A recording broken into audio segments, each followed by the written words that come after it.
Here's a fly ball out towards center field. This one's going back, and this one is gone!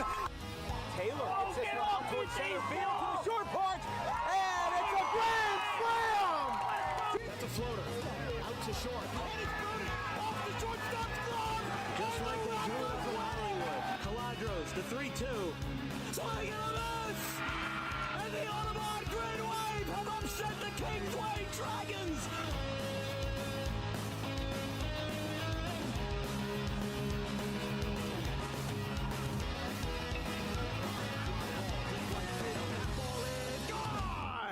Grant Fournier, two-run shot to right.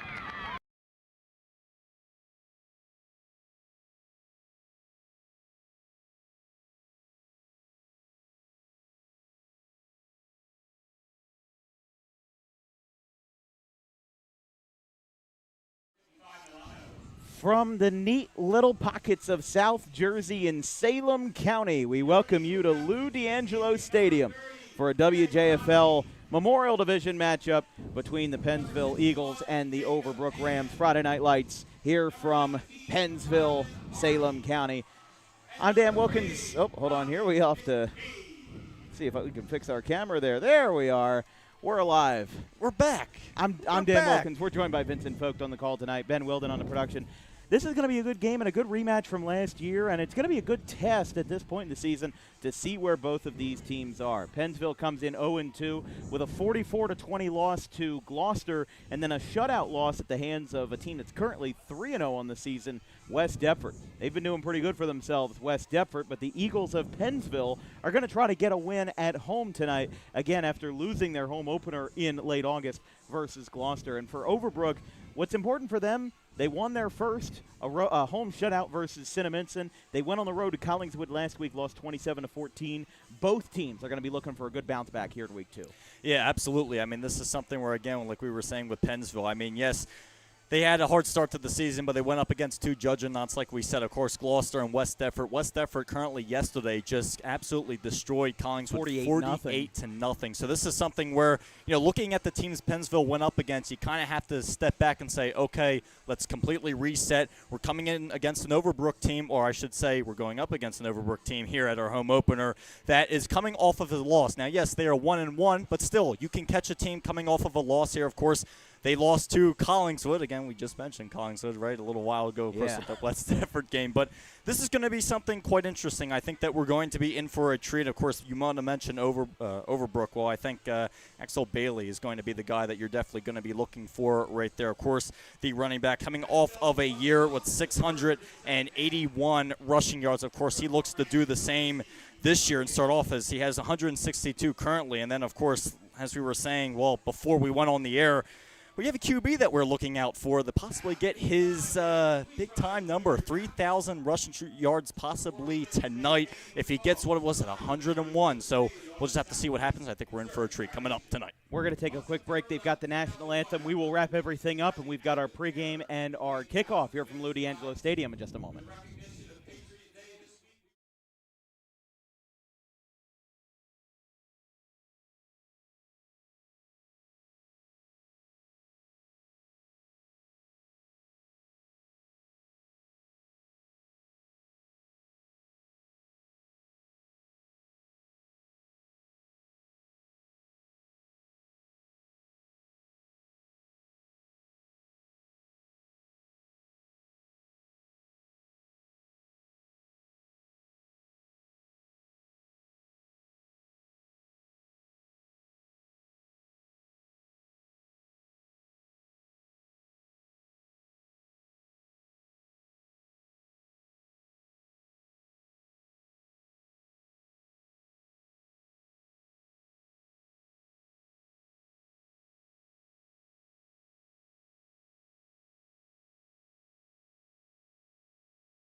Pennsville High School Memorial Choir, or excuse me, Pennsville Memorial High School Choir.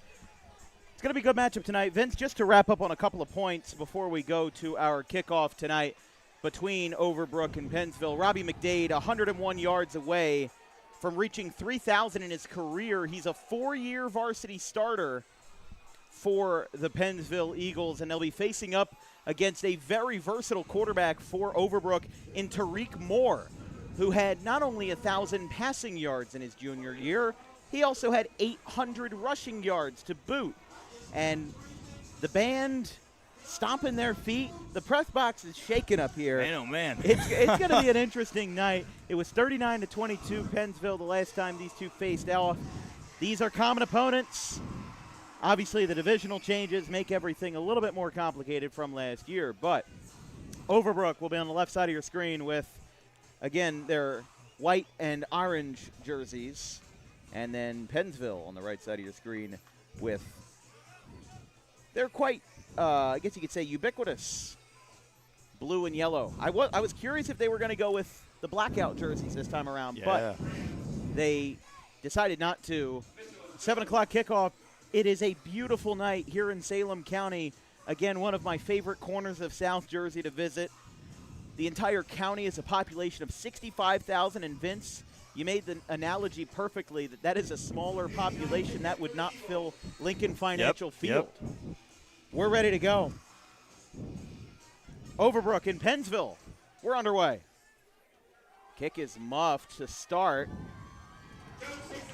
and is stopped at the 19, right around the 24-yard line.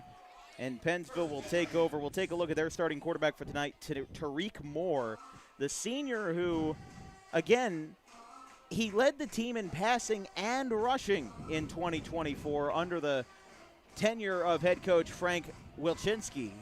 And we'll see him entering his 6th year of play with Tariq Moore under center for his 2nd full varsity season. In his first 2 games, 9 for 17, 115 passing yards, 1 TD, no interceptions.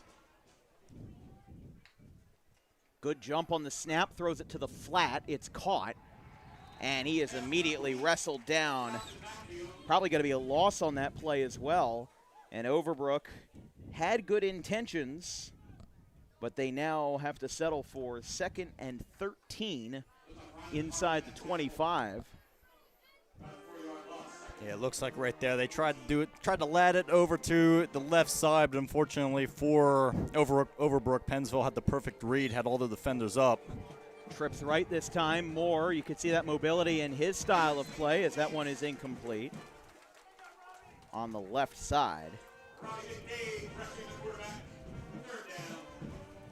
Well, you heard that name over the public address. It's Robbie McDade, the player who is 100 yards away from 3,000 passing yards in typical Group 1 fashion, is lining up as a defensive lineman. You don't hear that often. No, you don't. Not even in Group 1 football. I mean, you hear some players lining up as defense on both sides, but the quarterback usually is exempt from that. In this case, Robbie McDade playing every snap tonight. Moore throws almost one-handed. It's incomplete. It was intended for the wideout number 1, Axel Bailey. We've heard his name a few times. Got broken up. Pass was just a little bit too high.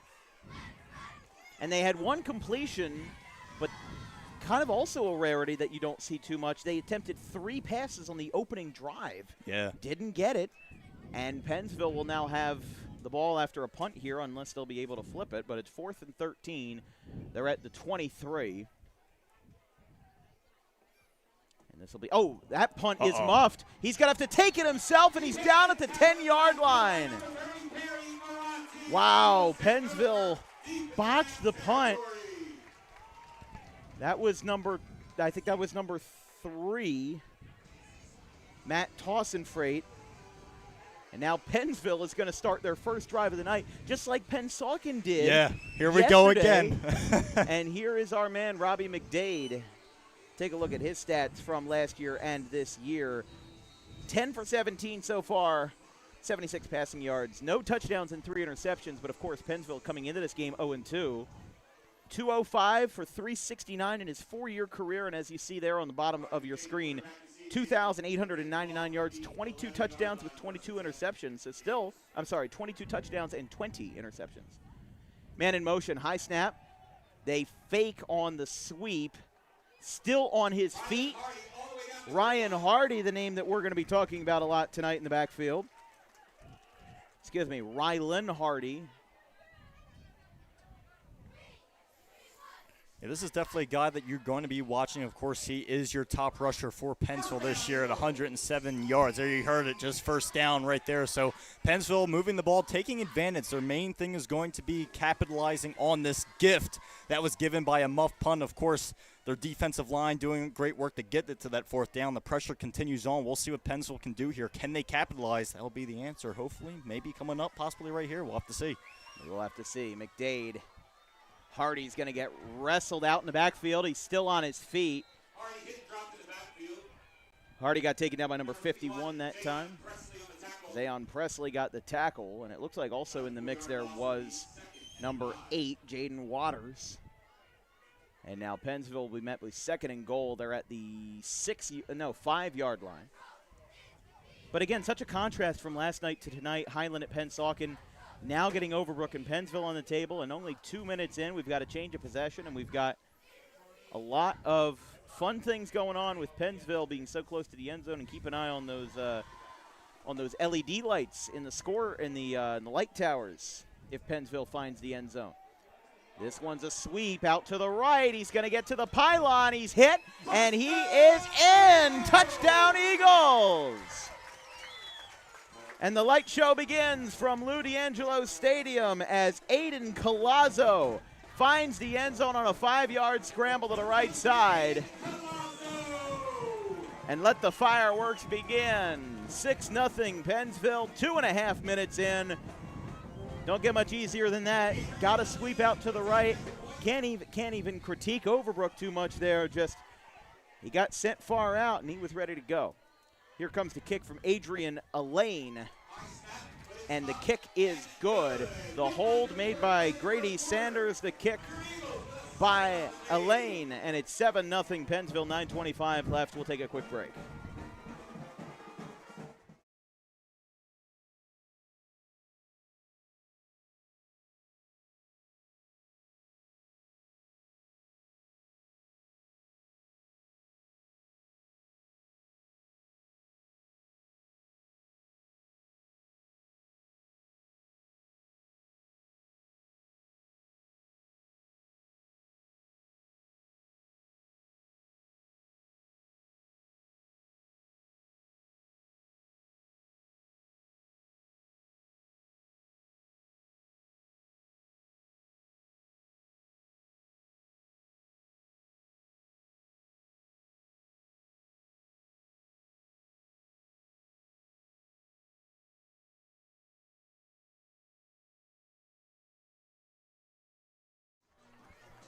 Seven 0 Eagles on the board first, and in true Eagles fashion, they played the Philadelphia Eagles fight song. And I'll tell you this, if you're an Eagles fan who's into analytics, here's a good stat for you. The Pennsville Eagles, in our 3 games we have covered with them on DWV, they're going to let this one go. They're going to recover it. Wow. That is a huge mistake by the Overbrook Rams, and Pennsville's got it. Overbrook thought the ball was going to go out of bounds, but that's a different situation. You have to attack that ball. Yeah. It's not like a punt situation. You absolutely have to attack that ball that time, and Pensville is going to have a possession from the 27-yard line. You've got to imagine Frank Wilczynski is not happy at all about that situation. Again, I think they just blanked on it.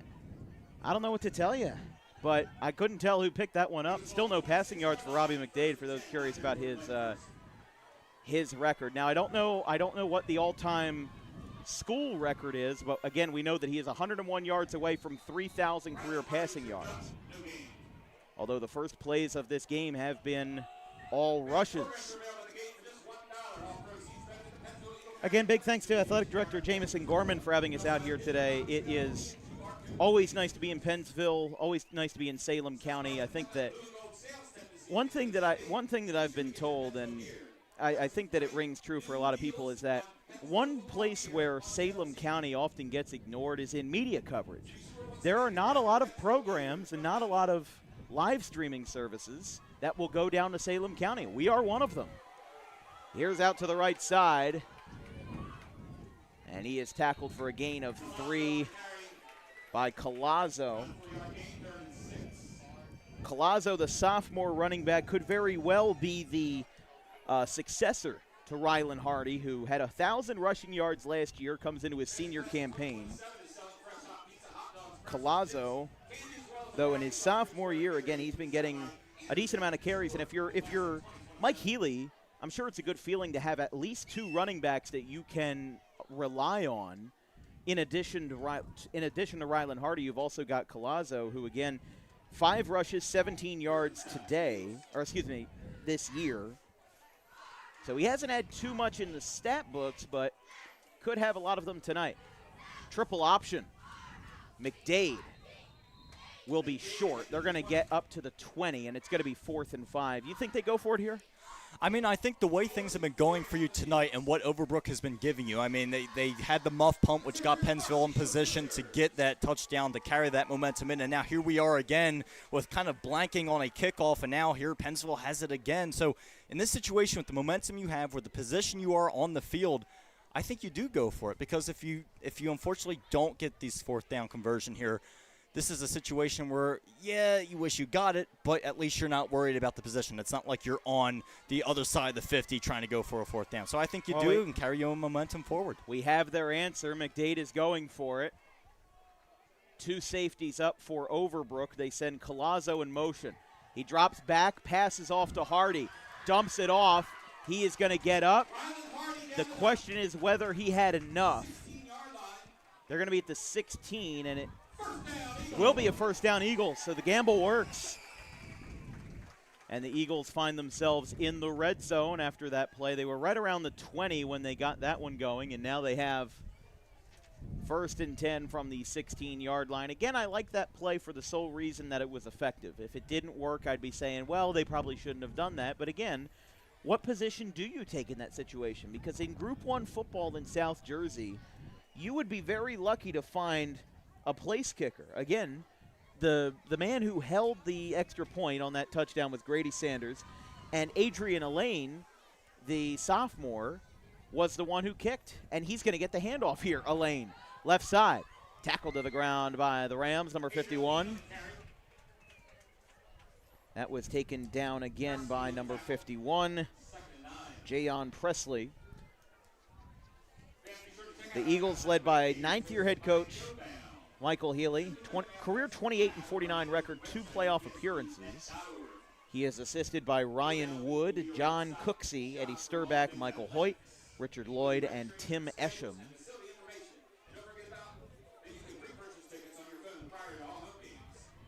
Second and 9 after a 1-yard gain by the sophomore back, Elaine. They fake the pitch. Here comes the throw. Right side. Touchdown, Eagles. They got it again. Wow. 14 yards to the house this time. Our speaker was in the way, but it looks like it might have been, first of all, that's going to be career passing touchdown number 23. I think that was Elaine that came down with it for the touchdown. I mean, just what an incredible play. Kind of the sneak back behind the secondary just to do a little bloop pass, and they found their guy. Of course, they've been running the edges a lot tonight, but what a play to switch it up. That one is up and good. We will stay on the air because the score is now 14-0 Pensville with 5:42 left in the first quarter. Vince, what a drive by Pensville, taking advantage of a bad situation. Overbrook just blanking on that kick return, and they now find themselves with, again, a 2-score lead. McDade getting a little bit closer to 3,000. Yeah, I mean, this is something where, again, as hard as it was, you can see it right here on the replay. Yeah, let's take a look at this. I mean, the speaker tower was a little bit in the way, but they send the man in motion, and then watch this right here. He pitches back, but he faked it. And that's what caught me off guard. I was thinking they were going to send it off to Collazo, and then he gets a lot of height on this ball, right side, and then, of course, right in the way of our speaker stand was Aiden Elaine, who came down with it for the score. Yeah, you know the result. That's the most important thing. You know the right? result, that's what matters, right? And you know that it was 14 yards to make it 14-0.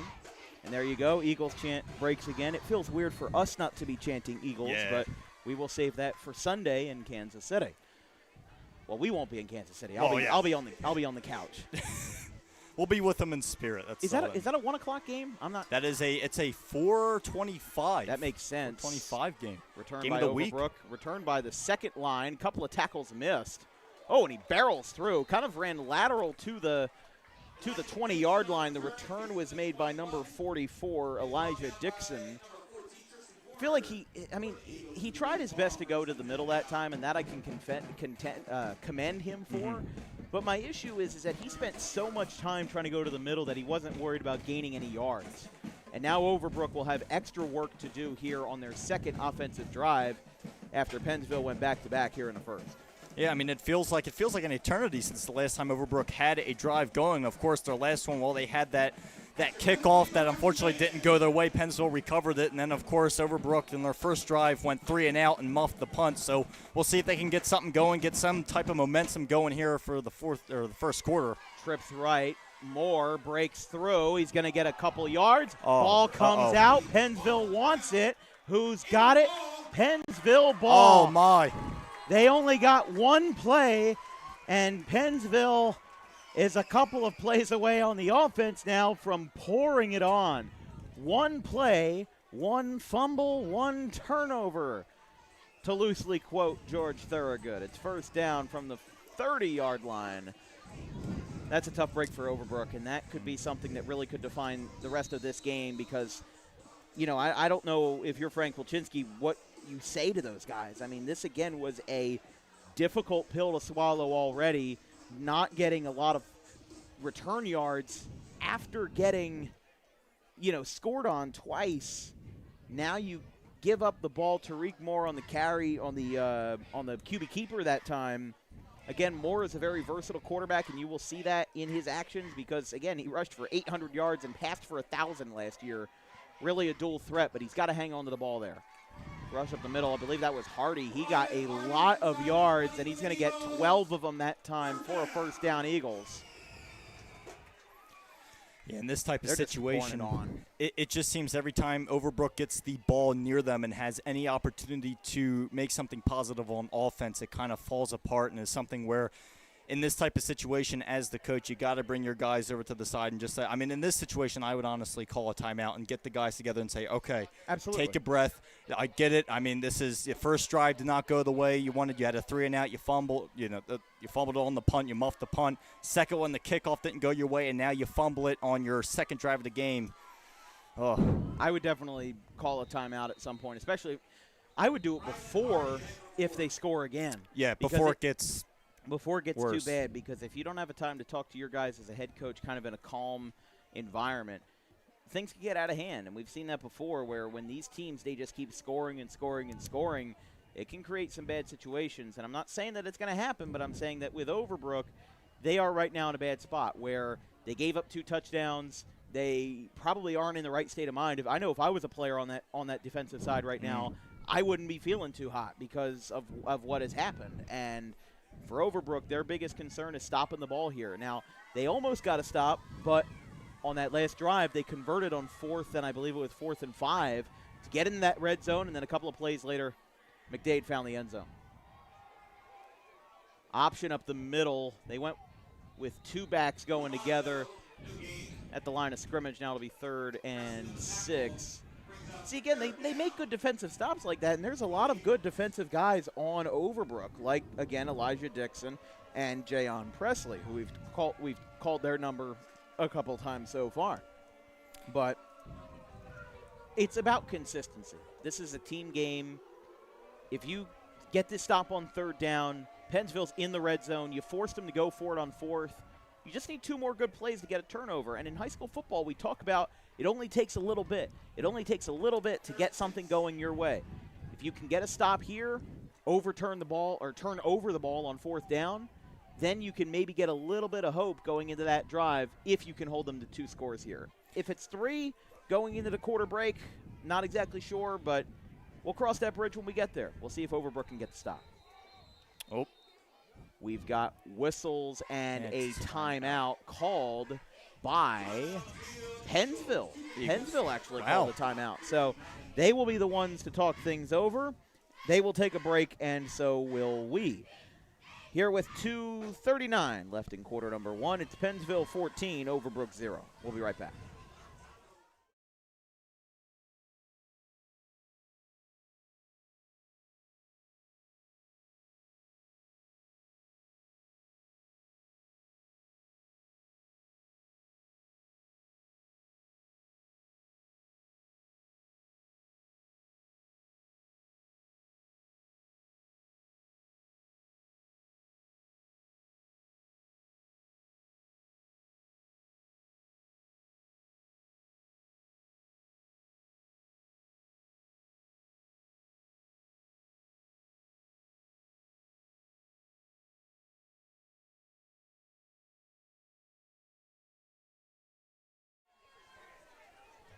Coming back from the timeout, 3rd and 6. Here comes the rush to the left side.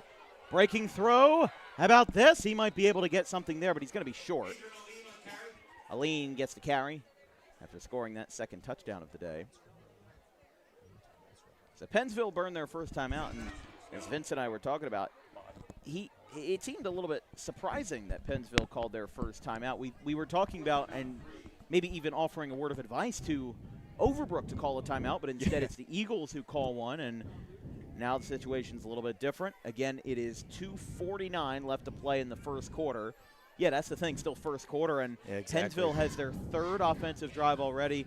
But if you're Overbrook here, they got to get the defense off the field. Their defense, I would imagine there's got to be some exhaustion going on there because they've been out there constantly, as Ever since the first drive. Ever since the first drive, they turned it over on a kick return, on a failed kick return, and then they fumbled the play on their first drive, and Overbrook just jumped on the nose tackle. Oh, man. That's going to be a first down for Pensville.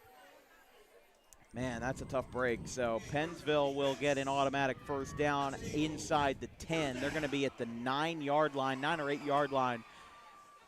And it felt like just as we were talking about something positive for Overbrook, getting the ball to 4th down, getting everything situated, now we're back to square one. It's 1st and goal from the 9. Yeah, and you're gonna start seeing this. I mean, especially with your defense, as tired as they are. Like we said, they've been out there since the first drive of the game, and ever since then, well, either if it was a kickoff or a fumble, the turnovers have been just key right now to the Pennsville success, being in great field position the whole game. Hardy goes up the middle. He's going to break through. He got 9 yards. It only took 1 play. Eagles touchdown. Rylan Hardy scores for the first time today, and 3 touchdowns in 10 minutes. It's not exactly Pensauk and Washington Township from last Thursday, but it still feels significant as Pennsville's up 20-zip. Aline will go out for the extra point attempt. It's his 3rd of the night. He's 2 for 2 so far. They get everything ready. It's up, it's away, and it is good. 21-0, 2:22 to play in quarter number 1. We'll stay on the air as Overbrook backs against the wall already, and now they have to find a solution fast. I mean, Dan, yeah, you said it. I mean, this is a situation where right now Pensville, they've been taking it to them, especially with the run game up the gut. Not just with the run game. They've been kind of going all over in terms of using the pass game. We saw a nice little bloop for one of the touchdowns. Of course, a running touchdown. They've been getting them on the edges all game as well, really taking it to Overbrook. This is a situation where right now, I get it's the first quarter, but yes, you're losing 21-0 with 2 minutes and 22 seconds remaining in the first. You need to get something out of your offense. You need to help your defense out. You got to give your defense basically a will to be out there, if that makes any sense. Exactly. And this is the way. I mean, the way it's going right now. Pensville taking it to them, pass game, rushing game. It's not good for Overbrook. And no, and to add to your point, what I was going to say was that when we're talking about games like this where things can get out of hand very quickly, you know, we talk about what it means to be, you know, to kind of have a short-term memory with that. where, yeah, they just gave up a touchdown, but you still have 3 quarters to play, and you're still not that close to the running clock. You have to get 34 to get that. Yes. And still need 2 more scores for it. So there are positive lights at the end of the tunnel for Overbrook. They just have to get there. This is going to be a good return. We'll see if they're able to get how far on this one. Overbrook hugging the far sideline. They are down at the 30-yard line. That was a long time return there by, I believe, number 1, Axel Bailey. He put 2 axles on that thing, and he put it into sport mode, putting it at the 26-yard line. No flags. What did we just say? Overbrook needed to find a solution fast, and if they can keep the ball in their hands, if they can get the ball handling under control, that is their light at the end of the tunnel, because they just had a fantastic kick return by, I think that was Axel Bailey who had the return that time, number 1. Yeah, I mean, exactly what they needed for momentum. And not only for momentum, but you set your offense up that unfortunately got stopped 3 and out on their own side of the field. You're now you're around the 30. This is a great area to be at. Let's see if they can capitalize. Handoff with the middle. Got a couple of yards that time. Bailey on the carry. We will see Overbrook a second time this year on Friday, October 3rd versus the Pensgrove Red Devils in the Battle for the Boot. I don't know why it's called the Battle for the Boot, but think about it. When we talk about college football rivalries, we don't know why half of them are named the way they are either. Left side for Tariq Moore. He is up. He is in. There you go. Overbrook, welcome back to this ball game. Just took them 2 plays offensively to get into the end zone.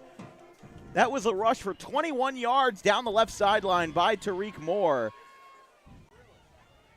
And it is now a 2-score game as Overbrook strikes in what is a high-scoring first quarter here at Lou D'Angelo Stadium. I mean, that's exactly what you needed for Overbrook and for Tariq Moore. I mean, he unfortunately fumbled it right their last possession, so this was a great comeback for him to be able to say, all right, guys, let's get behind it and let's go.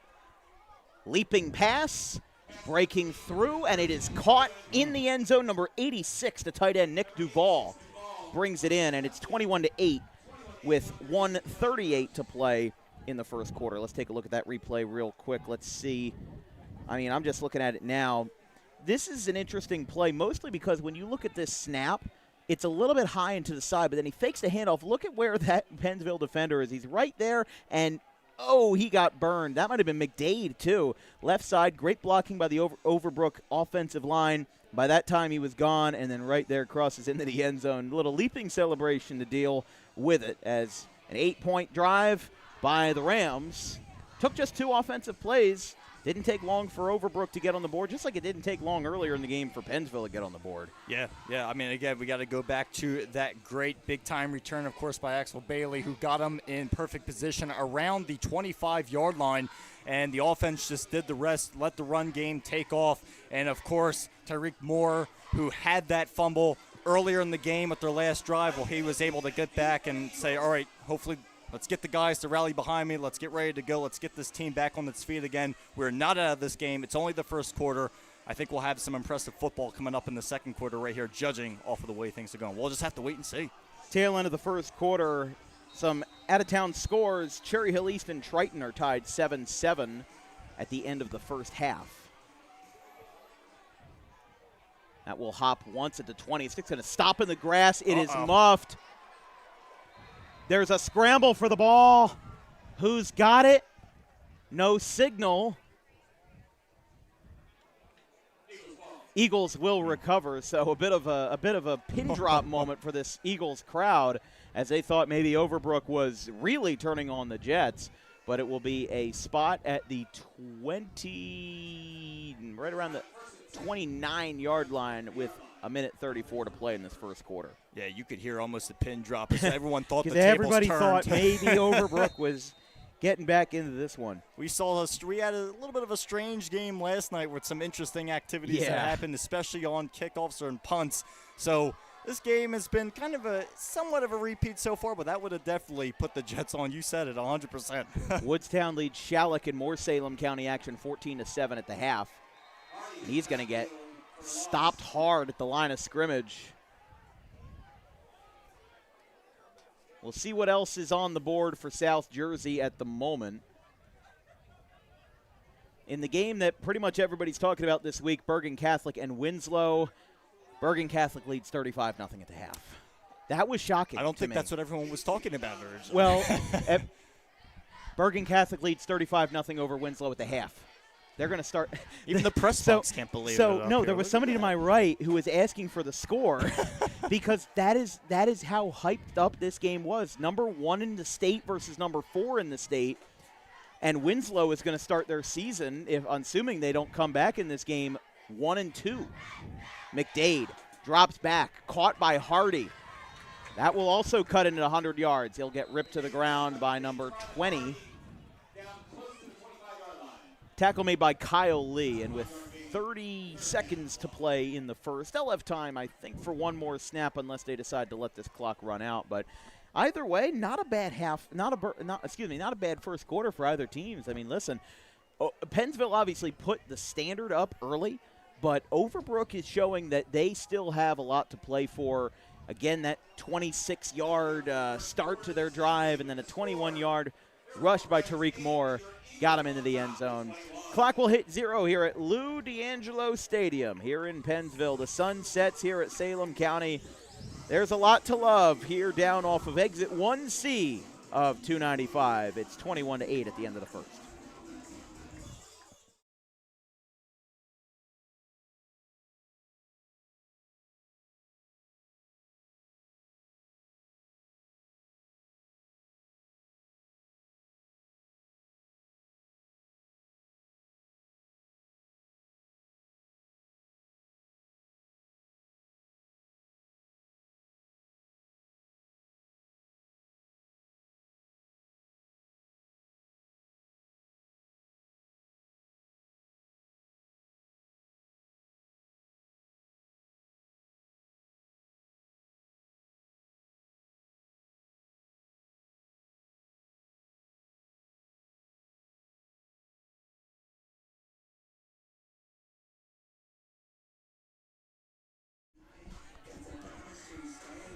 All right, go ahead.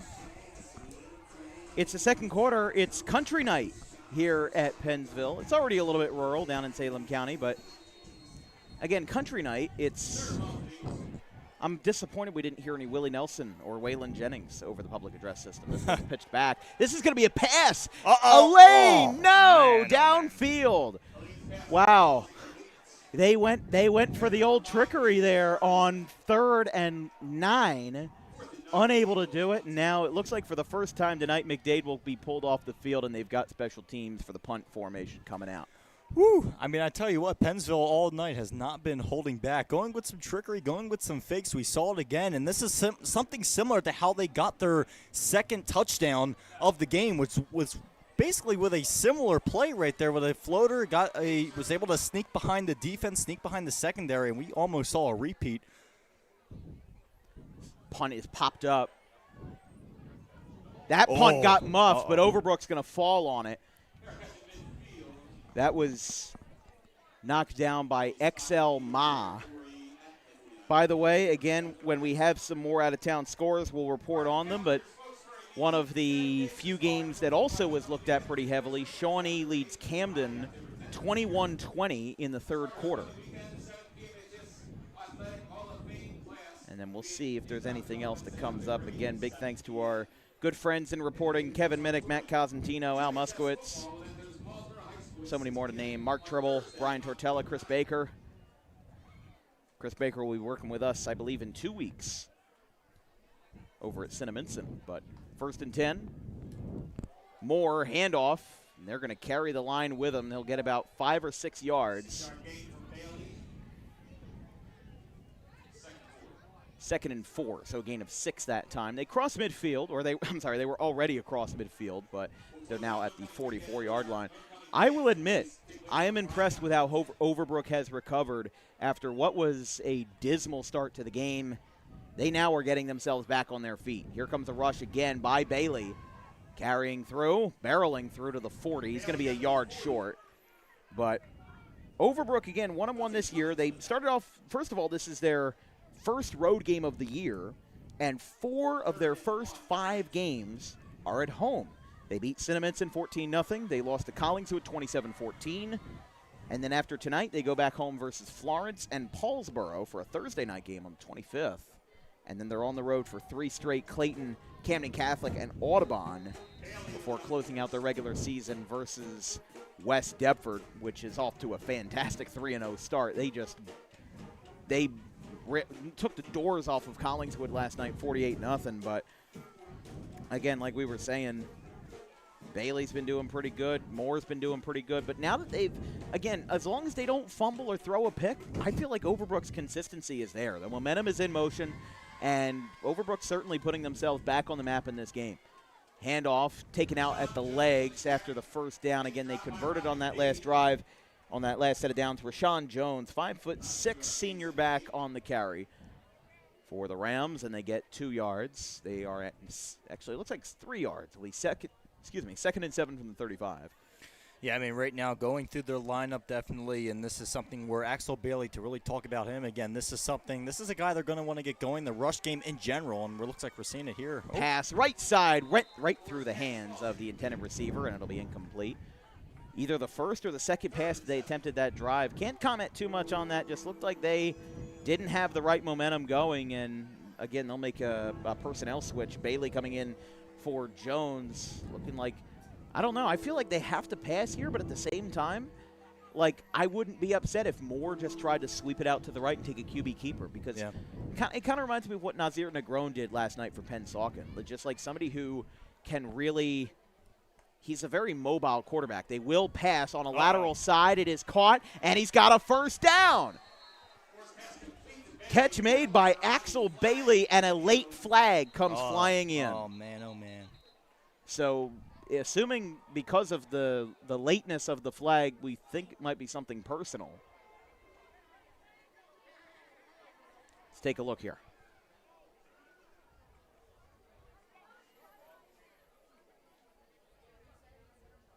Personal foul against Overbrook. Oh, that's a tough break. You just got a first down with Bailey. I don't know what the personal foul was, but it should be unless it's a spot foul, it's not an automatic 15. I don't know. High school has a lot of interesting spot foul rules, like with pass interference. That's just a 15-yard penalty, not a spot foul like it is in the NFL. They're going to walk them back further back than this. Yeah. So it would be, where's the train going to stop, Captain? Blow the whistle. Woo-hoo. Where's the train going to stop?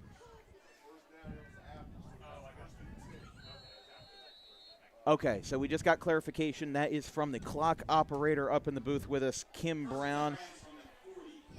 He told us that it was after the play, so it is still a first down, but it's from the 40-yard line. I can live with that if you're Overbrook. I think you can live with that. I mean, obviously you don't want a personal foul.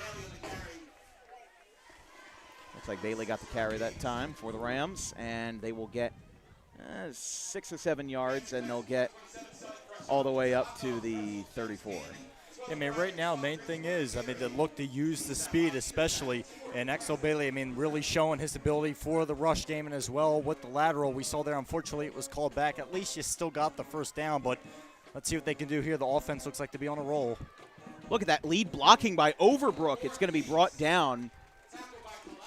Moore kept it that time. Need to go back to English classes. That'll be, it's either no gain or a loss of 1. But again, I'm liking how Overbrook's progressing this drive. Obviously, the personal foul is a gut punch. But again, getting back into this game, when it's 21-0, a lot of games can easily fall into just a spiral of, you know, fumble or turnover and just no luck whatsoever. Pensville with one safety up top. Moore breaks through. He will pass. It is caught, and he drops at the sideline. No, they're saying he was out of bounds. Out of bounds, another tough break that time. Couldn't tell. I believe the intended receiver was number 8, Jaden Waters maybe. But, well, now it's 4th and 5. I'm a little bit conflicted because you're not in a space far back enough in the field where I feel like you can punt. Right. It's another situation where they don't have any punters or kickers listed on the roster, so you make the best of what you have. 4th and 5 from the 35. We've got all types of movement. We've got movement everywhere. False start. Now I think it's back in punt formation. I mean, they have had nothing go their way. They have had nothing go their way tonight, and it shows. I mean, they had that one touchdown, but just have not been fortunate enough. Unsure yet if they're keeping more on the field. Well, we look back at it, turnovers were originally their issue. Now it seems like the flag bug has gotten them. Of course, that lateral with a good game was called back. Still a first down, but, yes, you're not in the position you were. Well, it wasn't really called back because it was a first down, but the personal foul was after the play. Here's exactly. 4th and 10, rather. After the false start, he's going to get that first down. Every time I doubt Overbrook, they prove me wrong. The Ram magic is in effect here late in the, or I should say early in the second quarter. What a break for Overbrook. They had another gut punch, 4th and 5, movement on the offensive line, and then Tariq Moore breaks through, gets 12 yards to get up to the 23, new set of downs for the Overbrook Rams. Trips left this time. Handoff, Bailey. He's going to turn on the axles. He is gone. He is in. Touchdown, Overbrook. 23 yards to the house, and Axel Bailey just got a fresh can of fuel in that machine. He gets his first touchdown of the night, and the Rams have made this a close game again. After going down 21-0 in the first quarter, it is now 21-14. With a chance to make it 15 or 16 because they did make that PAT, their two-point conversion, earlier in the quarter. You said it. I mean, what a play for Tariq Moore to get it down to that position. And, of course, Axel was able to finish the job. The run game has been playing at a high level, and it's been that teamwork to get down the field. What a play. They will go for 2. It's Bailey. Going to be short this time. So no good, and with 7:58 to play in the second, Overbrook has put themselves right back in this game after going down by 3 scores. They are a very resilient team for doing so. We'll be right back.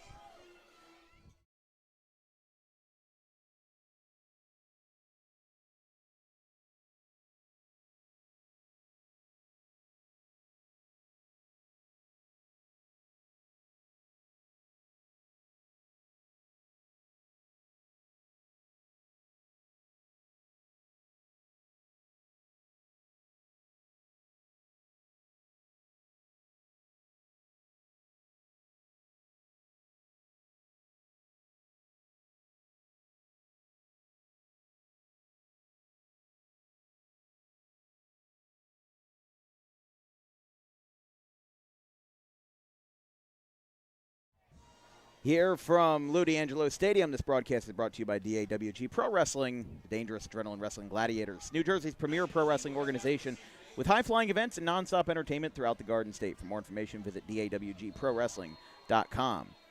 You can also visit RCSJ, a sponsor of Dan Wilkins Broadcasting, the premier community college of the Northeast. Visit RCRoadrunners.com to become an athlete with the Roadrunners, or visit rcsj.edu to be registered as a student. Here comes a return by Elaine. He finds Elaine, but he can't get too far. He's at the 40-yard line. And a good return by, again, the sophomore back Elaine, who's done a little bit of everything here. He's caught a touchdown pass. He's had a good kick return. He's gotten a couple of rushes, and he's attempted a pass tonight. So he is a jack of all trades for Mike Healy. Again, the 9th-year head coach here for Pennsville as they set up a drive. I believe their 5th of the night because their last one failed. They punted on third and out, and now they have over half a quarter remaining in the first half. And what has been, for high school standards, a high-scoring affair. Yeah, this is something where, I mean, you look at both Pennsville trying to respond. Overbrook kind of slowed the game down quite a bit and have kind of pushed their way back. So we got a game here, folks. McDade fakes the handoff, takes it himself, and we'll see where that puts him. Puts him about 8 yards ahead.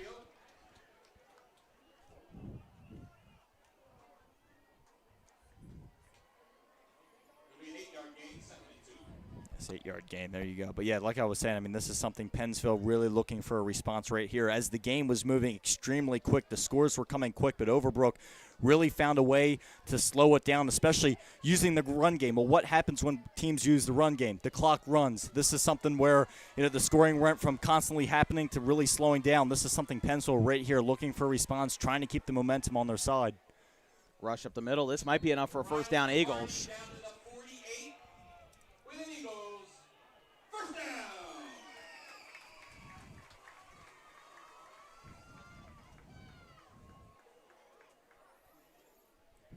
So the Eagles convert on 2nd and short. Got some Phillies fans in the house tonight. They're up 4-1 in the 3rd inning.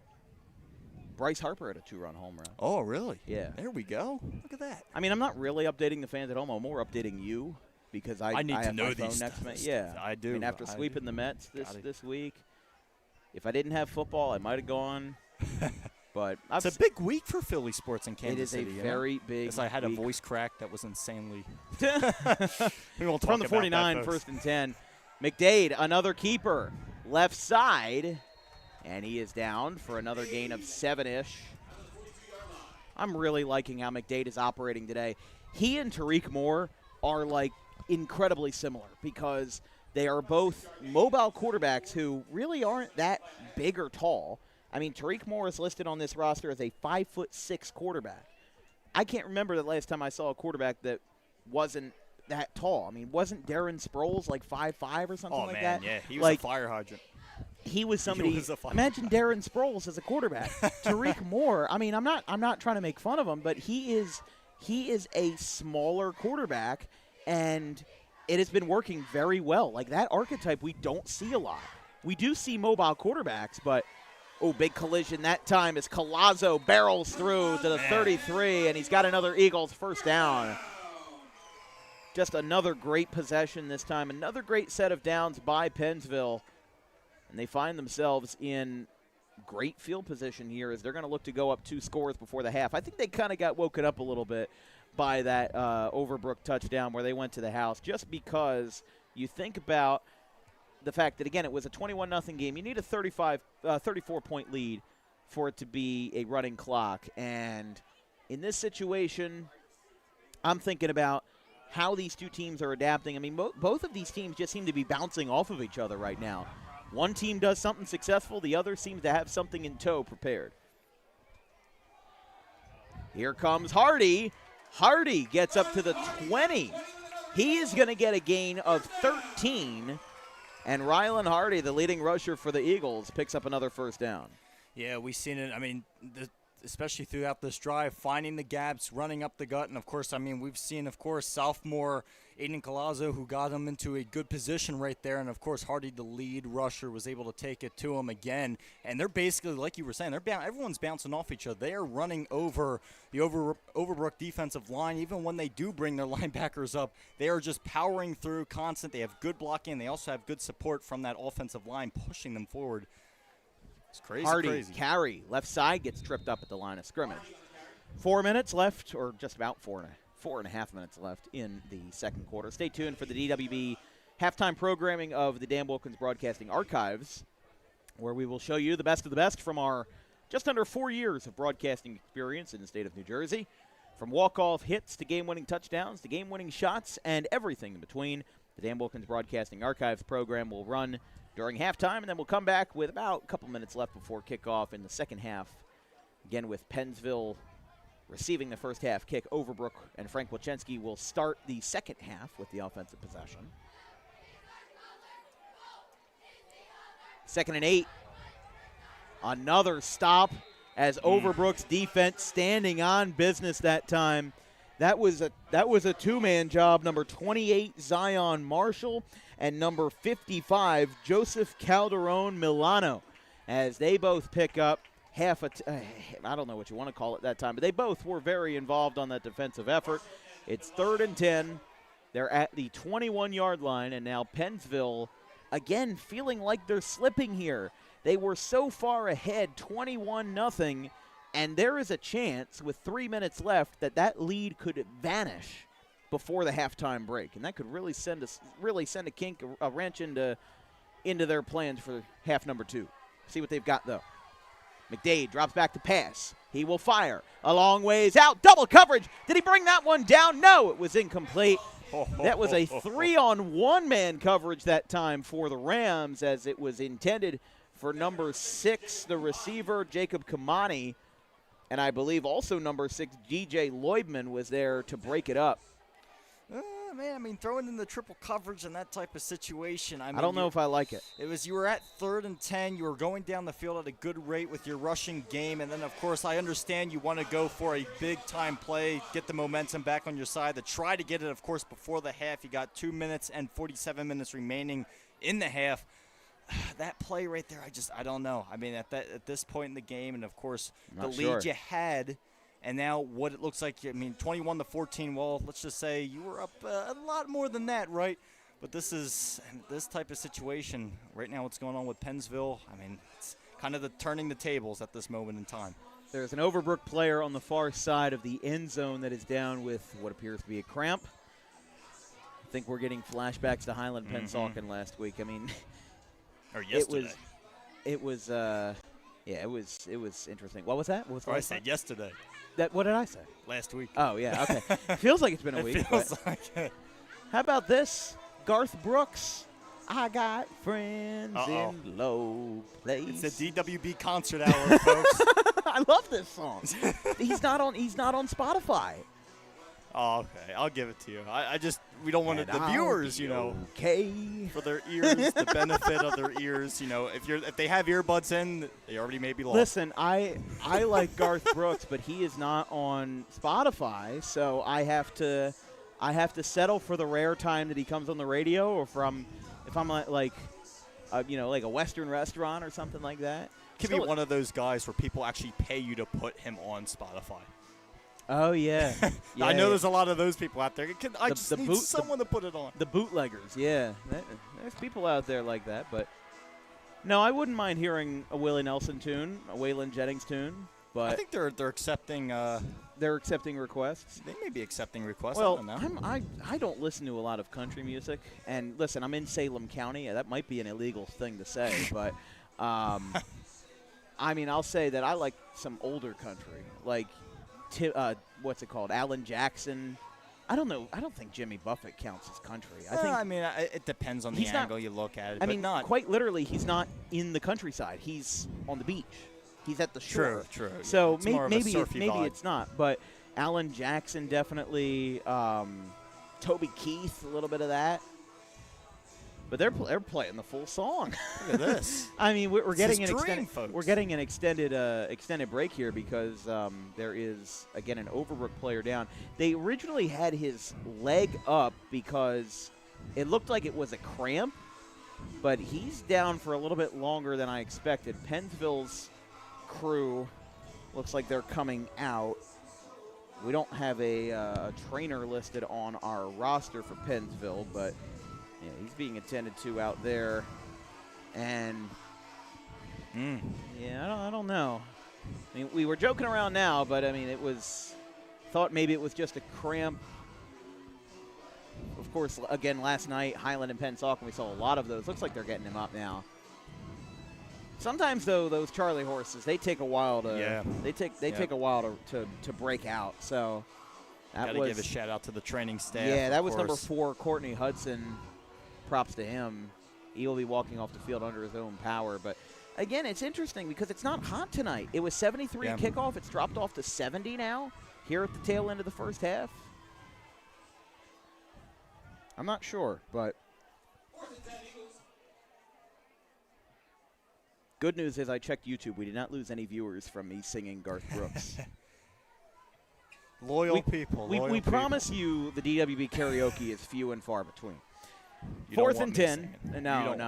I've heard that. 4th and 10 from the 21. Not the best drive for Pensville. They fake the pitch, just like how they scored the first time. Long ways out. Did he bring that one in? No! It was incomplete on the far side. Elaine looked like he almost had that in. Would have been a full extension diving catch. But on 4th and 10, they go for gold, and they end up coming up short. And now Overbrook, the doors reopen for them.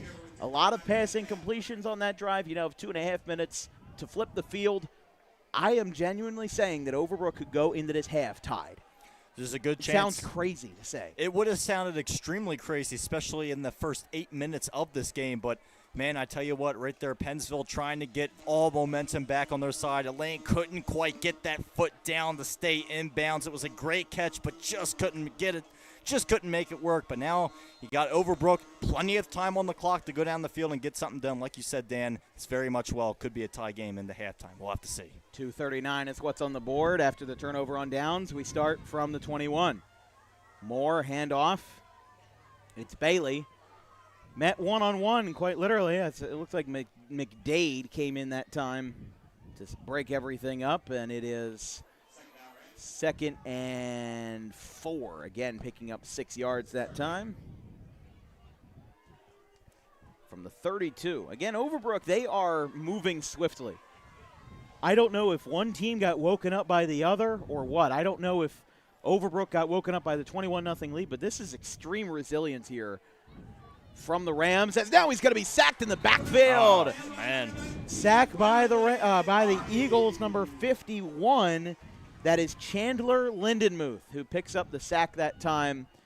Might have been a half sack in tandem with number 54, Hunter Colborn, but with now a minute 45 to play, you just shaved off a lot of the time that you have available to you before the half. It's going to be interesting to see how that fares. Again, a minute 30, 3rd and 10. They're back to the line of scrimmage at the 21 where they started this drive. Whoa. Oh, he got clotheslined right around the 27. And time is called for Pensville, calling their second timeout. We could have called the timeout during that extended break, but thought maybe it was a little bit easier to fill in the time with a little bit of entertainment. Either way, though, what's this now? Brooks and Dunn. Brooks and Dunn. Fun fact. Can't you tell I'm dancing to it? Fun fact. Mel Brooks is the member of Brooks and Dunn. He is not related to Garth Brooks. We'll take a quick break. 21-14.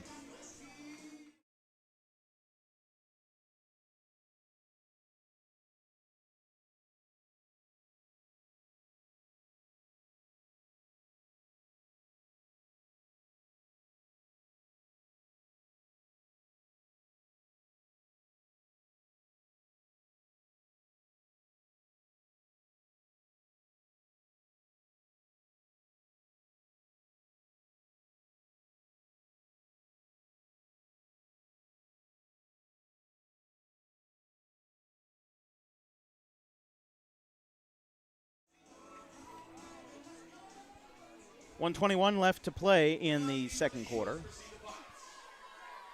It's going to be 4th and 3, so Overbrook opts to punt, and we've got whistles here. We've got a flag.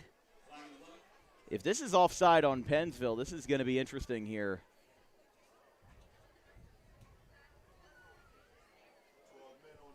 12 men on the field. Wow. So haven't seen too much of that, but that is a 5-yard penalty, and they were already punting on 4th and short.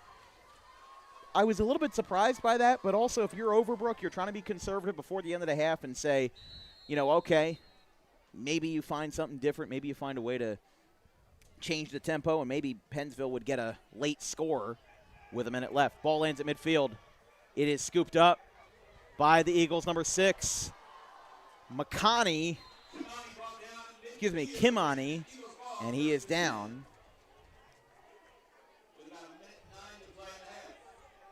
So 1 minute, 9 seconds.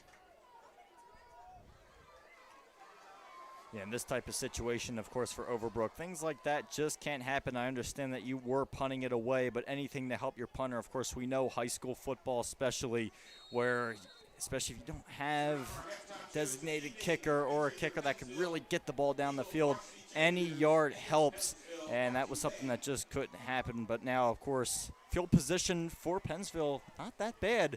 They still have an opportunity to really force in their momentum before the half. Of course, they're up 21-14, but the way Overbrook's been looking and coming back into this game, a score here by Pensville would really help their cause. Stopped short Shy of midfield. Hardy was on the carry. The tackle was made by number 53. No, excuse me, number 55. That was Milano again. Rams call their first timeout of the day. They still have 2 remaining. As an interesting game and an interesting place here at Pennsville at Lou D'Angelo Stadium.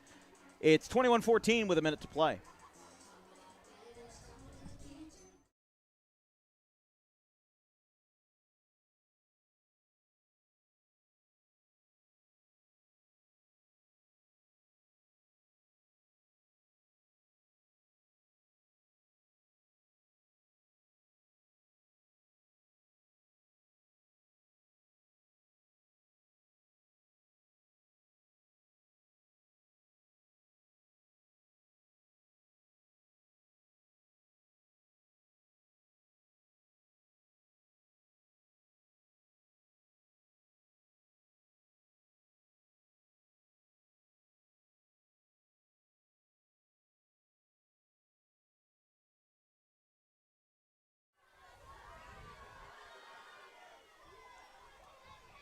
We're back. 1:03 to play. McDade up the middle. He's going to get about 7 yards. Oh. We'll have a stoppage and maybe another timeout. Timeout called by Overbrook. That is their second of the half. Will stay on the air as, again, timeout number 2 for Overbrook. Here at Lou D'Angelo Stadium, this broadcast is brought to you by our good friends over at Gray Fox Sports. Enhance your sports photography and get bookings with the best in the business in South Jersey. Visit grayfoxsports.net or visit Gray Fox Sports on Instagram for more information. And he's going to be busy bee this weekend. He was at Gateway Wildwood, and now he's going to be at Egg Harbor Township tonight. But Harper Driving School as well. Broadcast brought to you by Harper. 90% of students who take their New Jersey State driving test with Harper pass on the first attempt. If you like those odds, book an appointment today at Suite 4 of the Total Turf Complex in Pittman at 614 Lambs Road.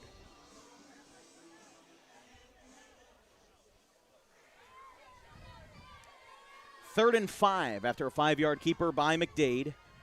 52 seconds left. The pass almost picked off.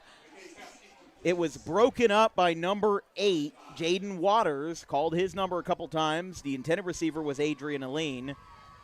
And it looks like the special teams unit will take over. So back-to-back punts for the Rams. For the Eagles. The Rams and Eagles trade punts late in the second quarter. If you get a good return here, get it to midfield, get it back to where this punt started. Yeah. You have 50 yards and maybe 40 seconds to work with. Movement?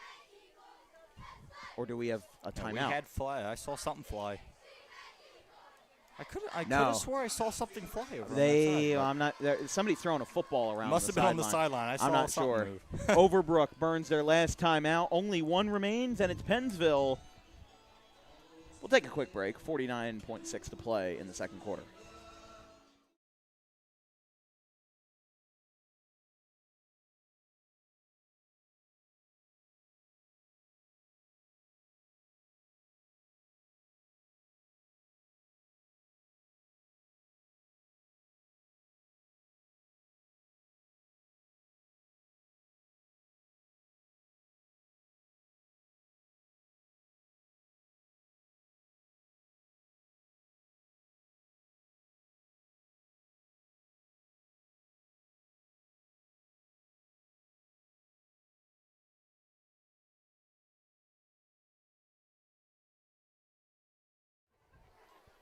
.50 seconds to play. Sherman, the kicker for Pensville. He punted that one deep into traffic. They're going to call it fair catch. And Pensville had to back off to make sure there was no fair catch violation by number 23, Aiden Colazzo. The fair catch was made by number 12, Alex Robinson, the junior. They'll have 43 seconds. And the bad news for Pensville, or rather the bad news for Overbrook, is that they're going to be trapped at the 11-yard line. But, again, I have to give props to the Rams here. I was admittedly a little bit harsh on them at the first quarter because I was like, they're down 21-0. And you know me, I want to see a good game. I have nothing on either side. I'm here to advance my career and to have fun. And when I see a game that gets quickly out of hand, I think, oh, here we go again, because we had 3 games in week 1 that had been out of hand. But in week 2, we've been treated very kindly through these first 2 games. Here's the handoff. Up the middle, barrels through. Overbrook has no timeout, so I would imagine they're not going to try to be aggressive. They do have the ball to start the second half. Yes. So you have to consider the fact that if you try to get a Hail Mary out of Tariq Moore and you fail and you get picked off, what if that goes all the way? What if that's a pick 6? That could very well be an issue, and with 20 seconds left, I would imagine they're just going to, again, maybe run it out. They've got 15 seconds left, not a lot of urgency from them, and I think that they're just going to run this one out. So see if they can. I mean, there's 1 timeout left for Pensville. They'll let that one go. So at the end of the first half, it's been an eventful one. Pensville scored all 21 of their first points in the first quarter, and Overbrook stormed back with 2 second-quarter touchdowns. And at halftime break, as the Eagles go into the locker room, it's the Rams 14 and the Eagles 21 here from Lou D'Angelo Stadium. We'll be right back in about 15 minutes.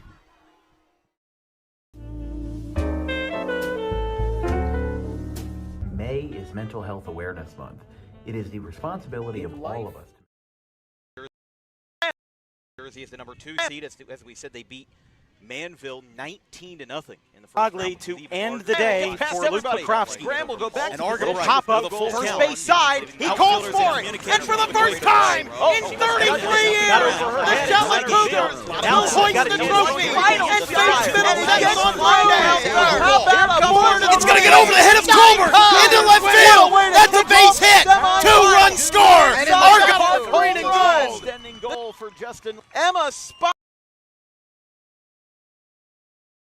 Jersey is the number 2 seed. As we said, they beat Manville 19-0 in the first round, which was even larger than Audubon's 16-0 win over Paulsboro as the 1 seed in the first round. That one's hit out towards center field straight away. Oh, she misjudged it. Got over her head in center field. Now this one's got a chance to be 3 bases for Spire. She's flying around third. Here comes the throw to the plate. It is not in time. What a way to kick off a semifinal with an inside the park home run. Emma Spire, who will take her. Jersey is the number 2 seed. And it gets past everybody. Graham will go back to position with no goal scored. They'll count down the time out loud here. Out to the left. One final shot, and it gets through. How about a buzzer beater? How do you do? It's a lead extending goal for Justin Lewis.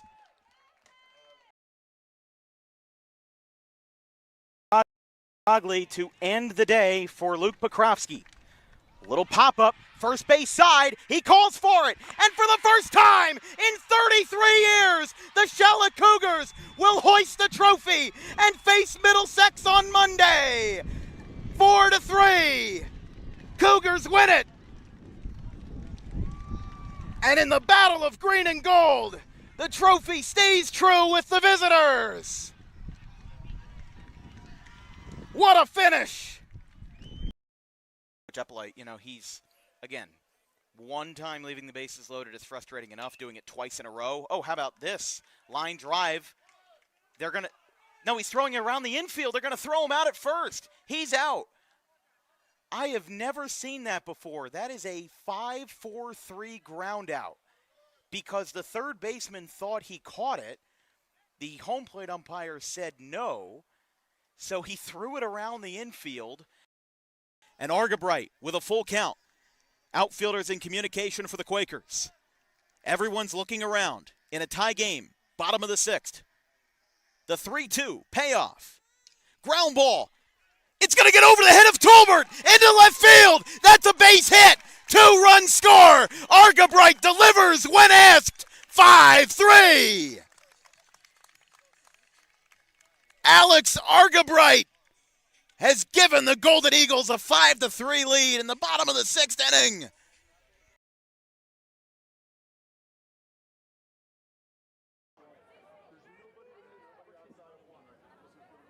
So after the holding call to be 1st and 20, as now rolling out to the right side, he's got a little bit of room to run.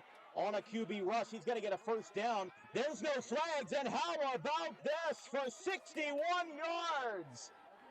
Anthony Gaetano with a QB rush that works to perfection. He hugs the sideline, and Anthony Gaetano gets the scoring started for the Red Hawks at 7-6.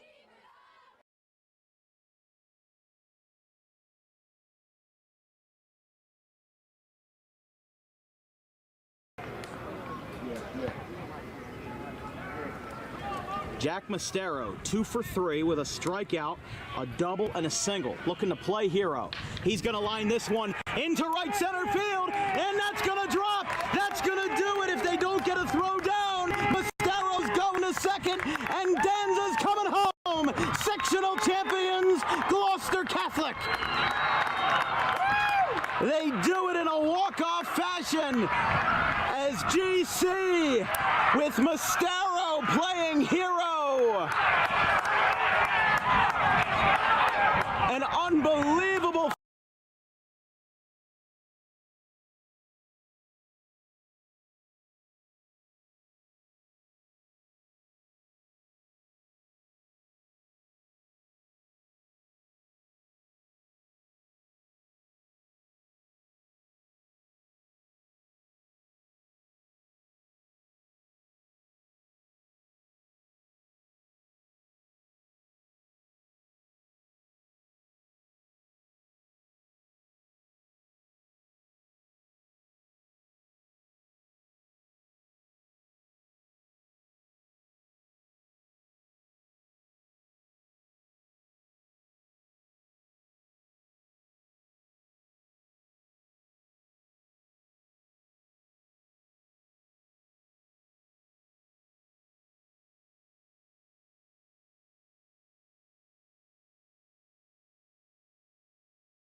Second half in order here at Pennsville Memorial High School here at Lou D'Angelo Stadium.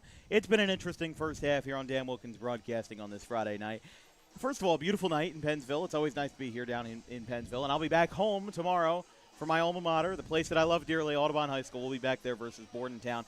A team that, first of all, both of these teams will play. Audubon will play both of these guys, so it'll be important for them to catch up a little bit. But listen, 21-14 at half, and a game that started off with 21 unanswered points by Pennsville. They went up 21-0 in the first quarter. Robbie McDade had a rushing touchdown to start and then got a 18-yard passing touchdown. And they added on another one. And, again, if you are Pennsville right now, you feel good that you're up, but you don't feel good because it's 21-14. Overbrook got an 8-point play back in the first quarter, and then they got 6 points on the board. PAT attempt number 2 failed. But Overbrook is back in this game.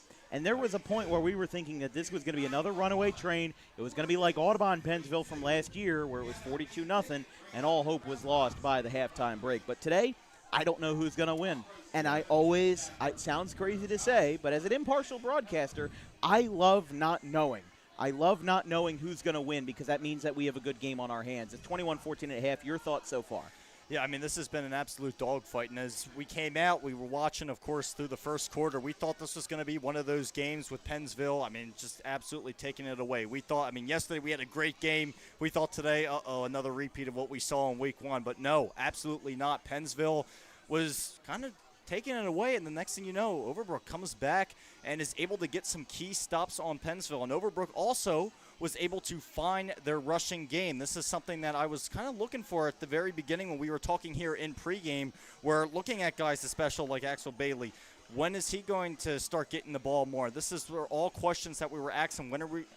Asking. Excuse me. Now I need an English class. But this is all the questions that we were, asking at the beginning. When are we going to see this rush game? When are we going to be able to see them run up the gut? Are they going to be able to split the defensive line?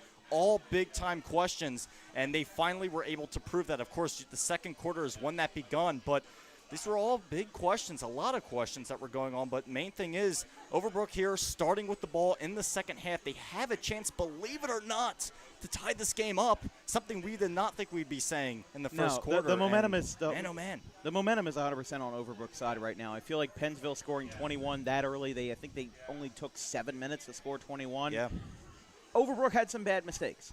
They fumbled the ball on their first offensive drive, or they went 3 and out on their first offensive drive.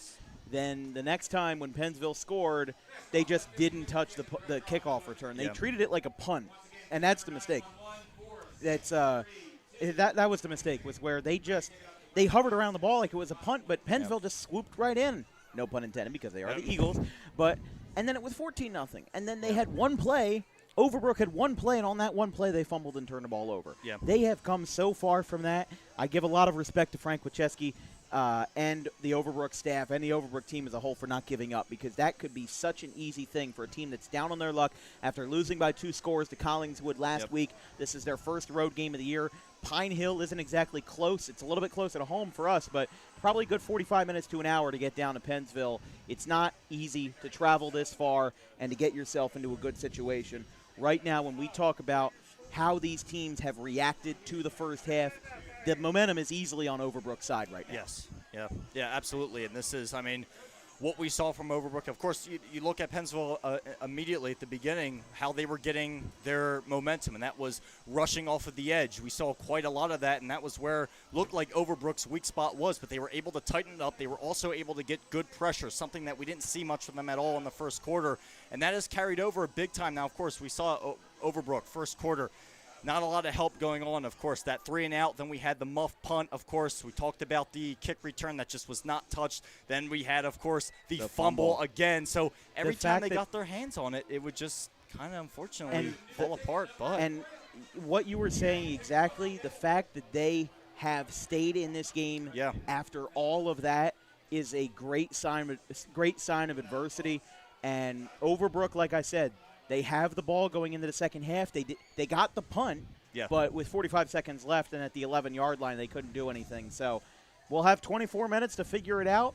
But there was a stat that I was going to say, and then I bailed on it because I felt like Overbrook was going to come back in the game. We had been at Lou D'Angelo Stadium. This is our third time here. We were here for a crossover game versus Keansburg in 2023. We were here for a home game versus Audubon in 2024. Now we're here versus Overbrook. In those first 2 games, the road team did not score a single point. This is the first game to where we've seen that. So a little bit of stats for you folks back home, but either way, stats or not, points or not, we'll see what they've got. It's 21-14 at the half. Both teams doing their sideline stretches, sideline rushes on the field as we speak, as the half comes to a close and the halftime break comes to a close. I'm Dan Wilkins with Vincent Folk, Ben Wilden on the production this evening from a beautiful Salem County at Lou D'Angelo Stadium. We'll be right back with 24 more minutes of WJFL Patriot Division football right after this.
Third quarter ready to go. Pensville getting fired up. It's a lot of helmet-to-helmet contact, but Pensville ready to go. They will kick the ball to start the second half. Overbrook will receive.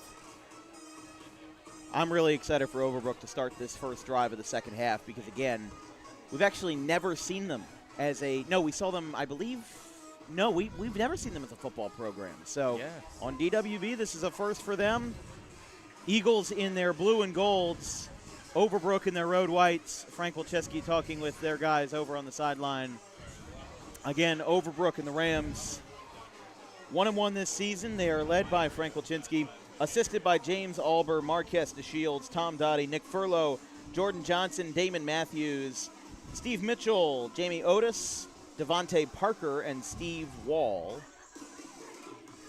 They had a shutout, 14-0 win over Cinnaminson on opening night. The Pennsville Eagle in the crowd. Might be coming up to meet us. Is he coming up our way? I don't know. Well, we're going to have to find out. No, he's just up the top. That's okay. He's just hanging out. We'll get a visit from him, I'm sure, at some point. Maybe. Just like the Woodbury Bison. We'll be meeting him next week, Saturday, September 20th, versus the state champion Glassboro Bulldogs. Punt bounces once. Oh, Pensville did return it. Okay, never mind. I must have had that wrong then. Yeah, I'm in the same boat as you are right now. You know what? No, Overbrook did have the first drive. That's what it was because they went 3 and out. Oh, that's right. They went 3 and out. That's when the muff punt happened. No, I apologize. I was confused, but the momentum still seems to be a little bit on Overbrook's side. They hold him to a short return. Not a short return, but a mid-range return.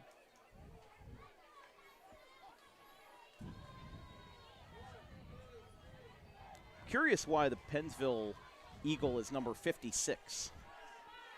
Just be glad it's not 67. I'm not starting that again. Don't worry. No, I'm the only one that can do that. 1st and 10, first play of the second half. Man in motion. McDade handoff to Daly. Hardy on the carry. They'll get 5 yards, and it'll be from the 43. Second and 5 for the Eagles.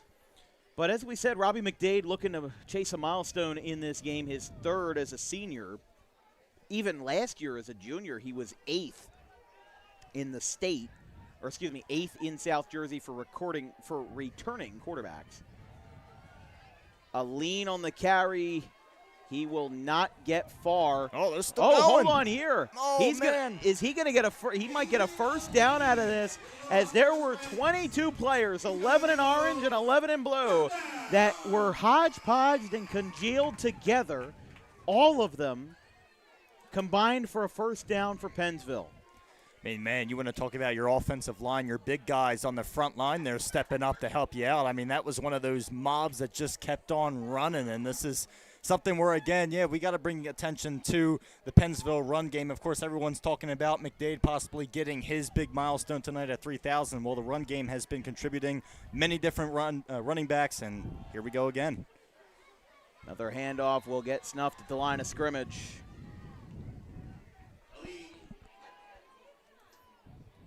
By the way, some more scores out of Salem County. Shalleck and Woodstown are tied 14-14 going into overtime.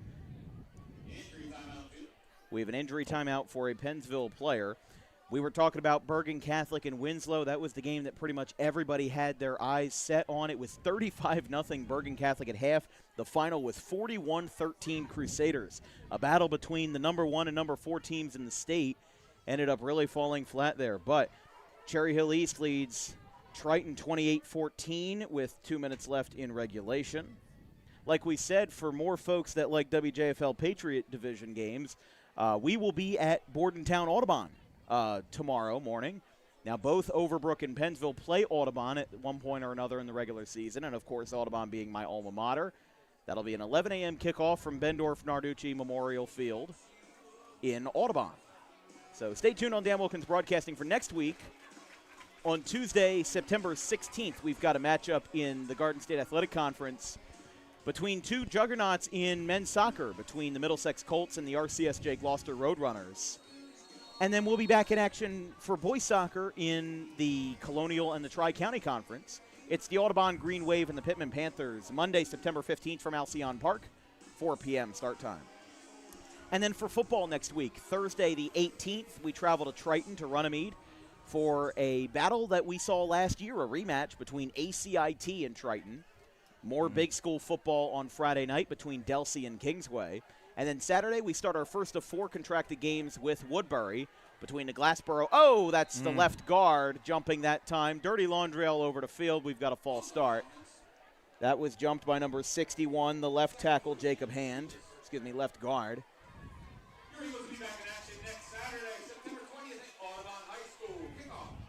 They were just talking about Audubon. I recommend, if you're a Pensville fan, make the trip up to Audubon. There are some fantastic places to eat up there. Merchant Street is a great downtown. I mean, I grew up there. I lived there for, well, I still live in Audubon for 19, almost 20 years now. I mean, I'll tell you, it is one of the best in South Jersey. And it's, for us, only 35, 40 minutes, right up 295. There's some fantastic places to go, and Audubon, for a high school environment, also a great classic stadium to visit. Oh.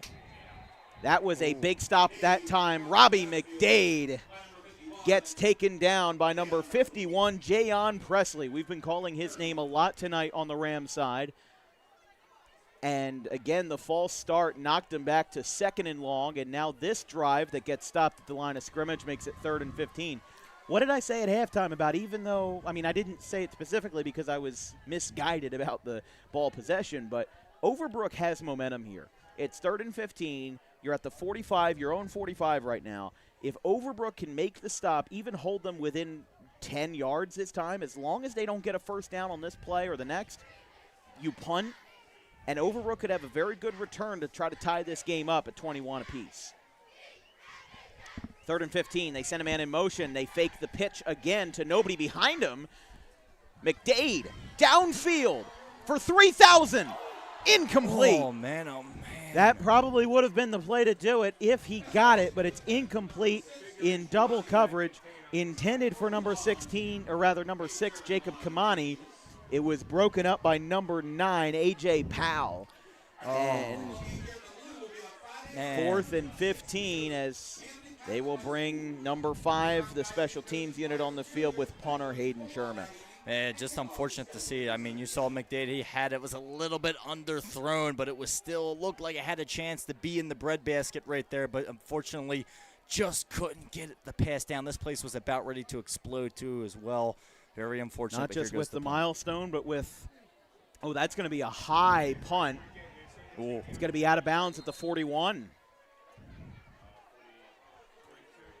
So Overbrook, they don't get to return, but they'll have a solid field position to start this drive with 8:14 left to play in the third. Again, here at Pennsville Memorial High School, right off of exit 1C of 295, facing the Overbrook Rams. Haven't seen either of these teams on DWB in a while. The last time we saw Overbrook in any kind of action was May 10th, 2024. They played Pittman in baseball when the last time we saw Overbrook. And then the last time we saw Pensville was right here this time last year in a 42-0 win over Audubon. As Moore, handoff up the middle.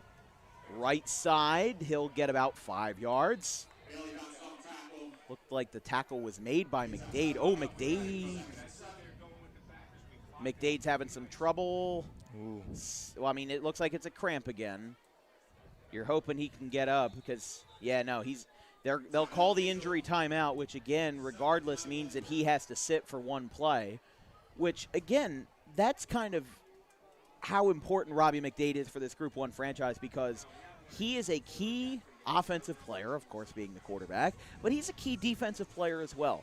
In Group 1, we make a big deal out of the fact that there are key players that play both sides of the ball. There are some players that see the field 10 times more than they see the sideline.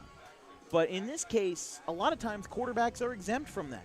Usually it's the wide receivers lining up as defensive backs. Sometimes it's defensive line. I mean, the most common one is defensive linemen and offensive linemen basically are the same.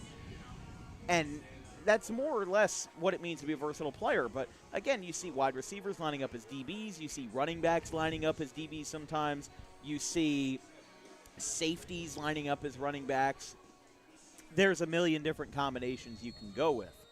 But in this situation, Robbie McDade, who, again, will have to sit on the sideline for at least one play because of his injury timeout, will now set up 2nd and 7 for Tariq Moore. Throws lateral, left side. On his feet and down at the 43 for a gain of 2, Axel Bailey. Hardy got the tackle that time. Another player that has been key on both sides of the ball for Pensville this evening. 3rd down, Hells Bells in the background. Yeah, Tariq Moore right there trying to go for a lateral pass, although Pensville right there easily picked it up as this defense is kind of honing down in on those plays. Of course, they also want to watch their edge as well. Overbrook was running well on that in the first half, something Pensville definitely going to lock down on. Moore on the run. Pass is through the legs. Incomplete. Intended on the right side. I believe the intended receiver might have been Powell that time. And now on 4th and 9, their first drive of the half will fall short, and Overbrook will punt. Kamani to receive, to return for the Eagles. Back to punt for Pensville. That looks like, can't tell by the jersey number. Got a good snap. That is number 3. And a fair catch. Ooh, look out. Almost a collision there. And that will be caught at the 30 for a fair catch. So a good punt that time by number 3, Matt Tossenfreund. But trapped him at the 30. Gave Pennsville decent field position. But again, for what it's worth, if you can flip the field on that punt, we've seen some punts this year that have not gone the way you want them to. And in this situation, now Pensville looks to make this a 2-score game. We haven't seen a score since midway through the second quarter. Pensville scored all of their 21 points on the board tonight in the first. Overbrook ended the first quarter 21-8, and then 6 points in the second quarter for the Rams. Flags everywhere. Rush to the right side. He'll get out of bounds. The rush by Hardy. And again, dirty laundry everywhere this time. Face mask on the defense. You saw that sideline for Pensville light up as soon as they saw it. And Overbrook's going to get tagged for a face mask penalty. That should be, I believe, an automatic first down for the Eagles with the clock at 6:54. You look at a situation like this, the way both defenses have played to start off this second half, it looks like it's going to be a situation on who can out-discipline each other in certain situations like this where both offenses aren't kind of really lost both momentum. As this game was on fire as we start the second half, it kind of died down quite a bit. But a penalty like that, especially on the defense, a defensive foul like that can really help get Pensville rock and rolling again, especially as they want to get up by 2 scores. 1 score is definitely not enough to be comfortable. Some may say even 2 scores aren't, but definitely. It is most certainly not enough to be comfortable, I'll tell you that much. 1st and 10 from the 45-yard line on the opposite side. Hardy. Handoff. Hit 6 yards. You got the 39. A thriller down in Atlantic County. Millville knocked down Mainland 22-21, the final there. Again, the benefit of starting at 7 o'clock is that we have a lot of teams now starting at 6. I like a good 7 o'clock football game, especially for a Friday. For the more Thursday night games that there are, I understand a 6 o'clock kickoff for the fact that it's a school night, but it's a Friday night. This is a local small town. These kids probably don't have to travel very far. I think moving it back an hour is fine, but there's a lot of schools that are now, I think about 80% of our games are now 6 o'clock kickoffs for Thursdays and Fridays. Handoff at the middle gets squashed. It'll be 3rd down. Seeing if we have any more. See what else is on the board here. Final score, as we said, from Triton, 28-14 Cherry Hill East.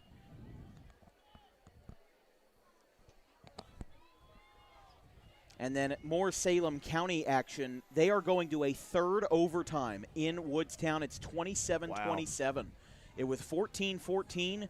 Both teams are successful. Now, I believe that 3 overtimes is the limit, and if the game is still tied, then it ends in a tie. That happened with Overbrook last year versus, I want to say, Paulsboro. Got him stopped there on 3rd and 2nd. Hardy rushed to the right side.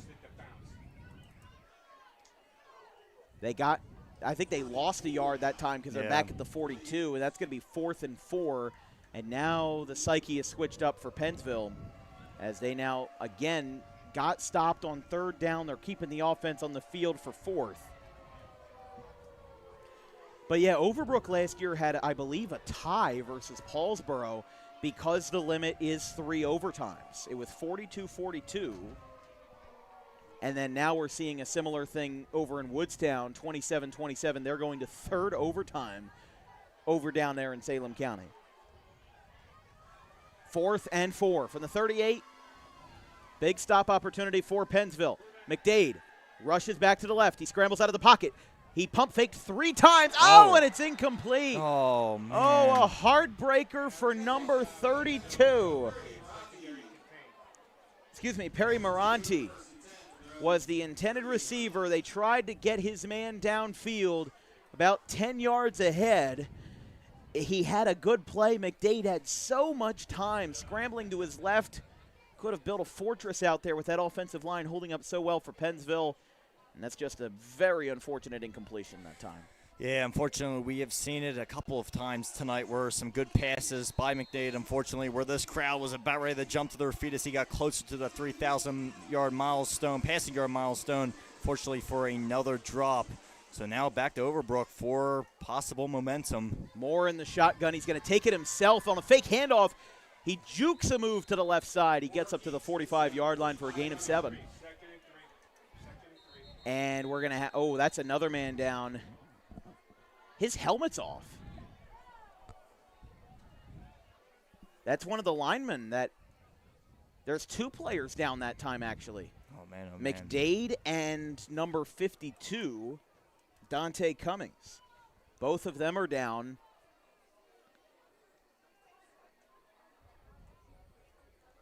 And well, I think so I'm trying to see if they're cramps, but I don't know. The way it's looking, I don't think. No, I think we'll just hold off on this one. Yeah, Pennsville's athletic staff, again, kind of shorthanded, having to attend to 2 players at the same time there on the 7-yard rush by Moore. Had some good moves up the middle, but I'm sorry, that was number 54 that was injured, Hunter Colborn. He was favoring that right leg, and he will not put weight on it. So hopefully he's okay. Again, he dropped his helmet immediately. And when you're in that deal of pain, when you're in a writhing kind of pain,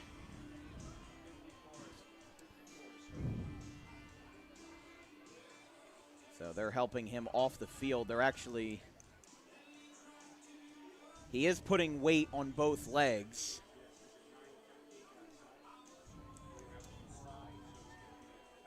Back to 2nd and 3. We had a 7-yard rush to open the set of downs by Tariq Moore. Handoff, left side, a tug at the jersey. And that might be enough for a first down by Bailey. Tackle made by number 79, Jaden Gurnovich.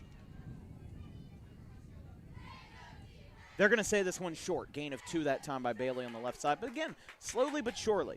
You're in the 3rd quarter. You don't need to do too much here. We haven't had a score since midway through the 2nd, and I thought maybe with how this game was looking, it was going to be a high-scoring affair. But tonight we haven't seen that with this being 21-14. Moore throws to the left side. It's complete, and he gets down. Enough for a first. Pass complete to Powell, and that will be plenty good for a first down for the Rams. Yeah, nice little RB fake right there, thinking that he was going to run right up the gut and find that gap, but of course does a nice quick pass just on the other side of the 50-yard line as Overbrook looks to get going again. Tariq Moore looking like he's getting his team ready to rock and roll once again, get some momentum and get a good drive here put First together. and 10, 49. Another rush by Bailey, and he's going to get taken out of bounds, trying to stay on his feet there and play innocence as he will get up to the 45, still on the opposite side of the field. Excuse us, folks. Camera froze.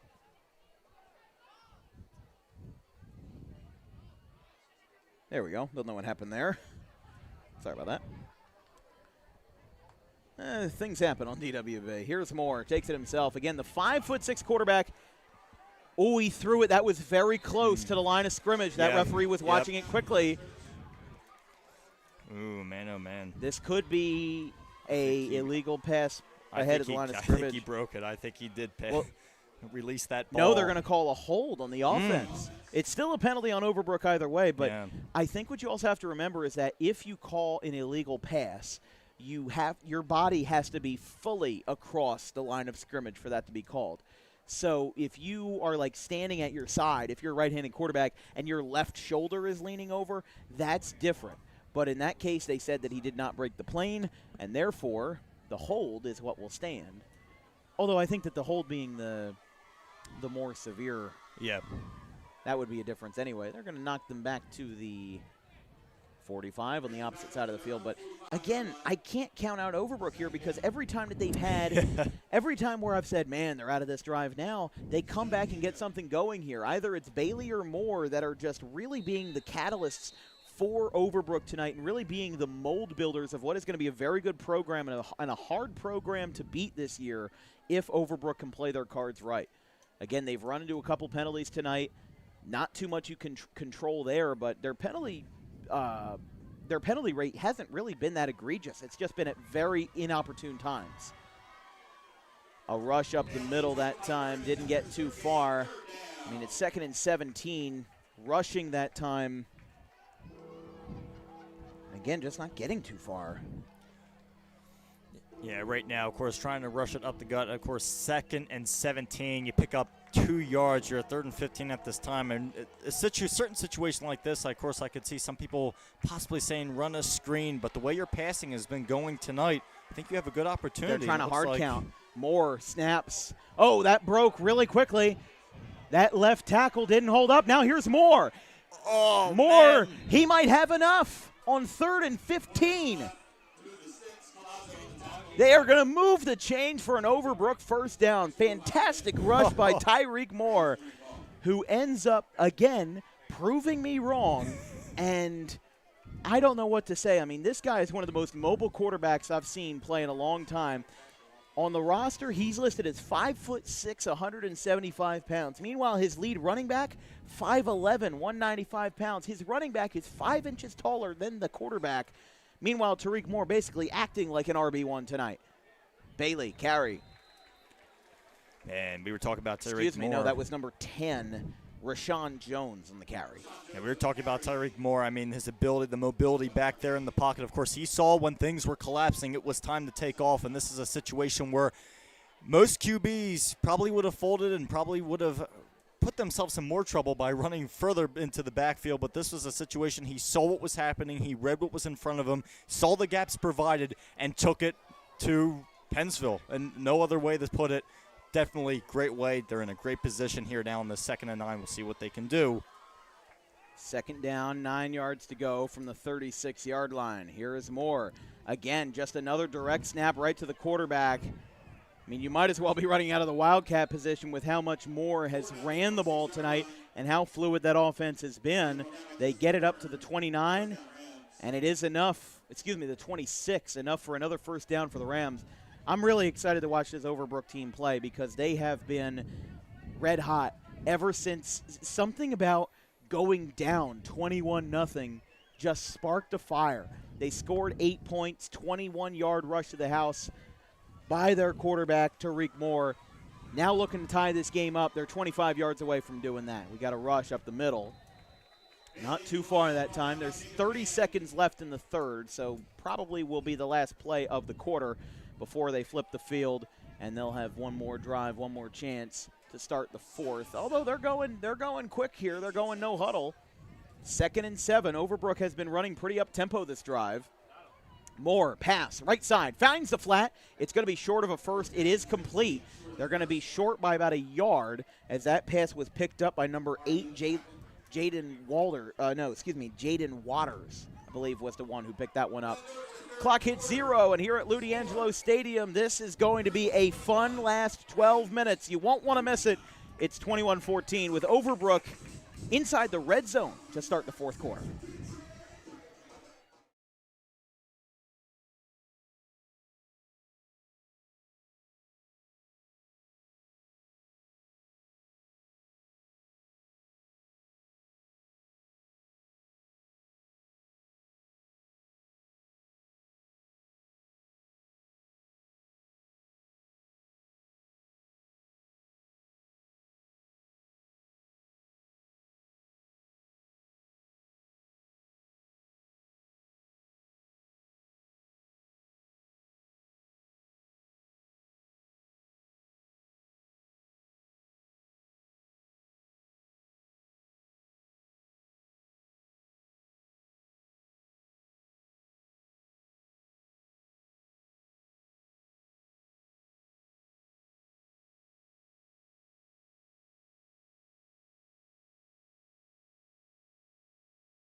(21-14), going to the fourth quarter here at Lou D'Angelo Stadium. They are in the red zone at the 19-yard line.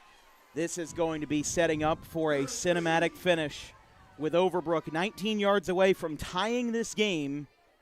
And if they go for 2, could hold their first lead of the entire evening. They have to get there first as that one is swallowed up. Bailey had the carry. Tackle was made by number 23, Aiden Collazo. And now here we are in one of those situations again, 4th and 1 just announced. So here's your situation. Again, we are not definitely going to count them out because we've done that too many times. I've done it, and I know you've done it. We've all done it. This is a situation. We'll see. Will they just push forward or will they try to go for a slick little pass play? We'll see right here. 4th and 1. Moore goes out to the left side. He sweeps. Will he have enough? Yes. First down, Overbrook. They continue to move the chains, and they continue to be a surprise to this Pennsville crowd. Tariq Moore coming into this game had 126 yards on 19 carries, and this is something where, let's just say, I think he's proven himself again tonight. This has been incredible. Again, just pushed this team over the mark, just barely there. They get another 1st and 10, new set of downs right here. We'll see. Can they continue their momentum, and can they tie this game up? We'll just have to see right here. 1st and 10 from the 14. Bailey gets the carry. He breaks through. He's still on his feet. How far can he fly? Oh. Hold on here. Touchdown Overbrook. And they're 1 point away from tying this game in the fourth quarter. And the comeback is 1 point away from being complete here at D'Angelo Stadium. Overbrook, after going down 21-0 in the first quarter, has, well, they're still 1 point away from completing the comeback, so maybe I'll have to be tight-lipped here, but they're going to go for 2 here. Ooh. This is an interesting decision, and whether or not it will work, they have a trips right formation. Moore himself, and he's in. Overbrook will lead 22-21. And this game has been turned on its head here in Pensville. I mean, you want to talk about incredible. This is the definition of that. I should Google when I get home and see if Overbrook comes up. This has been one heck of a drive, something where this game has gone completely silent going into the second half. Overbrook made sure to say, okay, enough of that. One heck of a drive. Of course, we saw Tariq Moore had a lot of contributions going down the field. Of course, Axel Bailey as well, obviously just right there. This is something where the run game has really shown themselves. The offensive line as well of Overbrook has really shown its ability to push forward. They've been able to get the little gains, not always the big play, and it showed right here with that just previous touchdown, that 2-point conversion. They were able to do just enough to get over the line, to get over. Basically, get over. I mean, I'm in a loss for words right now. This is incredible. One heck of a game. The game is not over By any means, no. They lead by a point. I don't think we'd be expecting to say that if we went back to ourselves in the first quarter. I can tell you that. If you talked to me with 5 minutes left in the first quarter and said that Overbrook was going to take the lead, wouldn't have believed you. Wow. But Pensville has won the last 2 matchups. It was 39-22 when they played last year, 42-18 in 2023. The last time Overbrook won this battle was October 7th, 2022 in a 42-12 bout. So they're 2-2 in their last 4 matchups. But here we go. Over the middle, it'll one hop, returned by Kamani. He will try to break through, and he is tackled. And now the whistles finally fly at the 40-yard line. Looks like the tackle was made by number 85, Shalom Smith.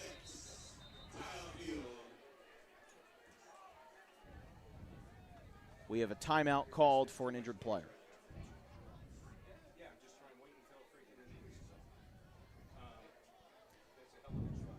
By the way, a little bit of DWB history. First time in Dan Wilkins Broadcasting football history that a team has come down from 20 or more points in the first quarter to lead the game.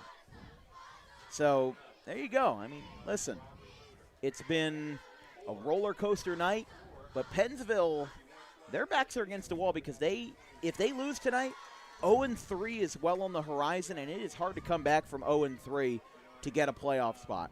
We talk about their schedule coming out. They have Audubon next Saturday, the 20th, and then Camden Catholic on the 26th. Now, I think they could come back and win 1 or 2 of those games.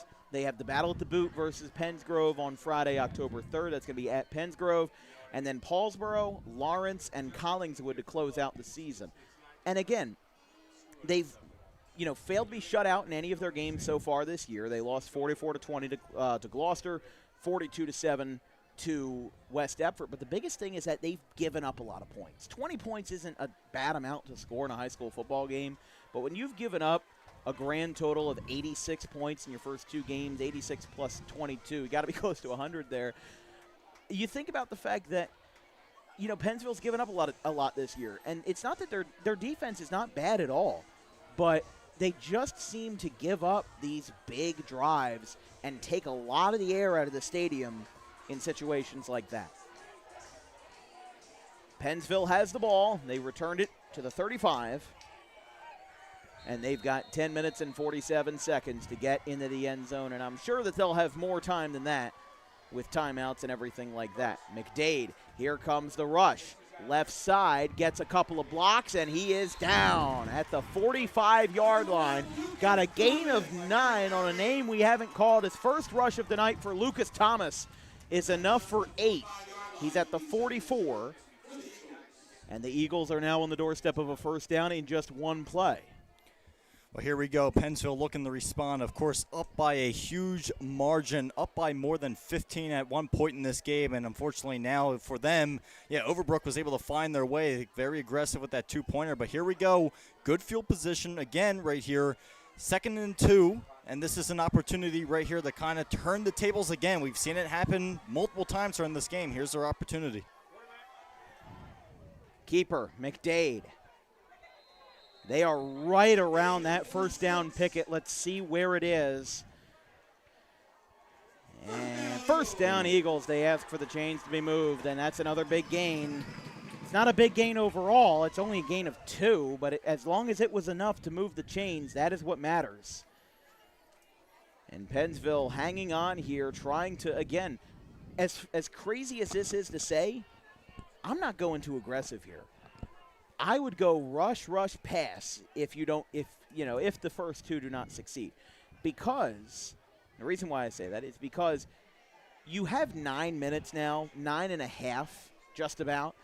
I wouldn't be too aggressive because if you take the lead, you want to try to waste as much time as possible. Uh-oh. We've got a flag. I think we saw holding on the right side. It's definitely on Pensville. That is a hold. That is a hold on the right side.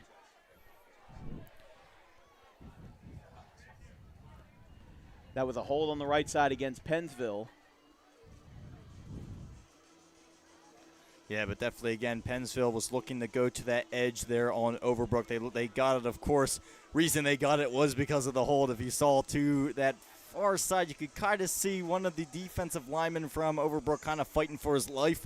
But this is a situation where now Pensville, instead of it being kind of right up on the line where they originally were, looked like they would have had only 3 yards to go. You're now at a 1st and 20 situation. So we'll see if they can continue to keep this momentum. They've shown great plays in the past. We've seen it so far this game, especially in the first half of this game. But can they continue to move it into the second half and have a big drive here? We'll just have to wait and find out. Again, Pensville still looking for their first point since 6 minutes to play in the first quarter. It's been a long drought here at Exit 1C at Lou D'Angelo Stadium. Head on. A collision on 1st and 20 after the hold. They're not going to get very far on that. And again, Pensville opting to run on 1st and very long. I kind of like the decision for the sake of simplicity and just for the sake of being kind of a conservative offense, but at the same time, if they don't get it here, I'd imagine McDade's going to go downfield, try to get everything in his powers to find a man downfield, whether it's Kamani, whether it's Collazo, whether it's Hardy, anybody else we haven't mentioned on this Pensville roster. I just have a feeling this is a very tight formation here. Low snap. He will roll out of the pocket to the right side. Overbrook chasing hard, unable to get it going. He's going to have to keep it. The ball pops out. Ball pops out. But I think it was well out at the sideline when McDade went out of bounds. I will give props to Overbrook's number 55, J.C. Milano. Joseph Calderon Milano ended up chasing that quarterback all the way downtown until he ran out of gas and really made it a difficult situation. Did not make that pocket comfortable at all. He had to abandon the pocket, roll out to the right, and it gave Pensville a very tough draw, very, very poor draw. And now he had to abandon the play, scramble to the left side, try to get as many yards as he could. Now he did. He got 4. It's now 3rd and 16, but I would not be surprised at all. In fact, I would be expecting with a trips right formation, one safety up, that we're going to see a pass here. Flags, movement. It looks like and that's going to be even worse. It's going to be a false start. That's going to knock him back 5, but it's going to be 3rd and 21. Man. That's going to be rough. You want to talk about a momentum killer in every way possible. I know I sound like a broken record on momentum, but this is something that both squads have been looking for in this second half, as the first half was absolute fireworks, and moving into the second half, things kind of slowed down. Overbrook found their groove again. Pensville looking for it right now, unfortunately going the wrong way on the field, and these penalties not helping one bit. They've been pushed back twice so far, and on this specific drive alone, so we'll see if they can come up with right here. 7.5 minutes left here at Lou D'Angelo Stadium. That was a good read by that wide receiver on the left side. They go to the right. It is up. Too far gone. Good pass coverage that time by Zion Marshall. He really got in there. He did it legally. There was no pass interference, but he made that receiver, Aiden Collazo, uncomfortable. And they're now going to force 4th and long, and it's going to have to be a punt here. And now Overbrook, if it were me, I would be very conservative on this drive. You don't need that many yards. You just need a couple of first downs, and momentum's on your side. But as a football team, I see so many coaches now taking off as much time as they can at the start of the 4th quarter. And that's a big thing. Punt.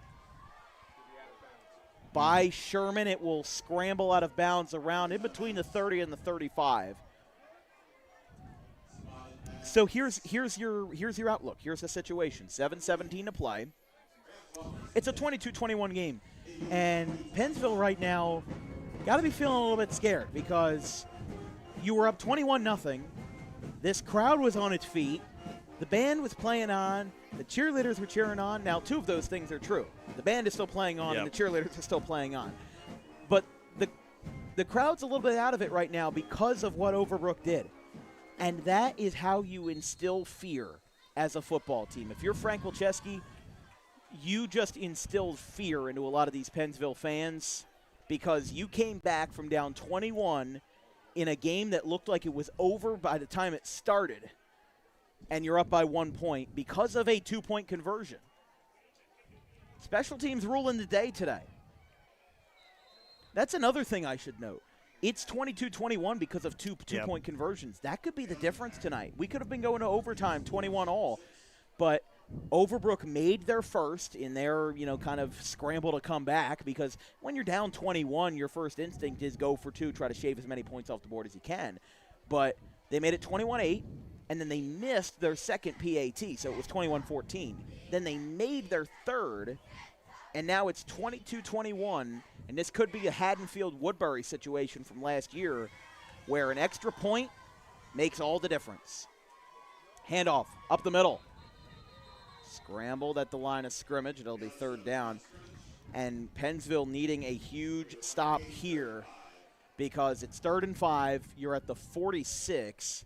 You're close to midfield, but Overbrook probably won't want to play too many gambling cards if they don't get a first down here. If they get stopped, good assumption is that they're going to punt.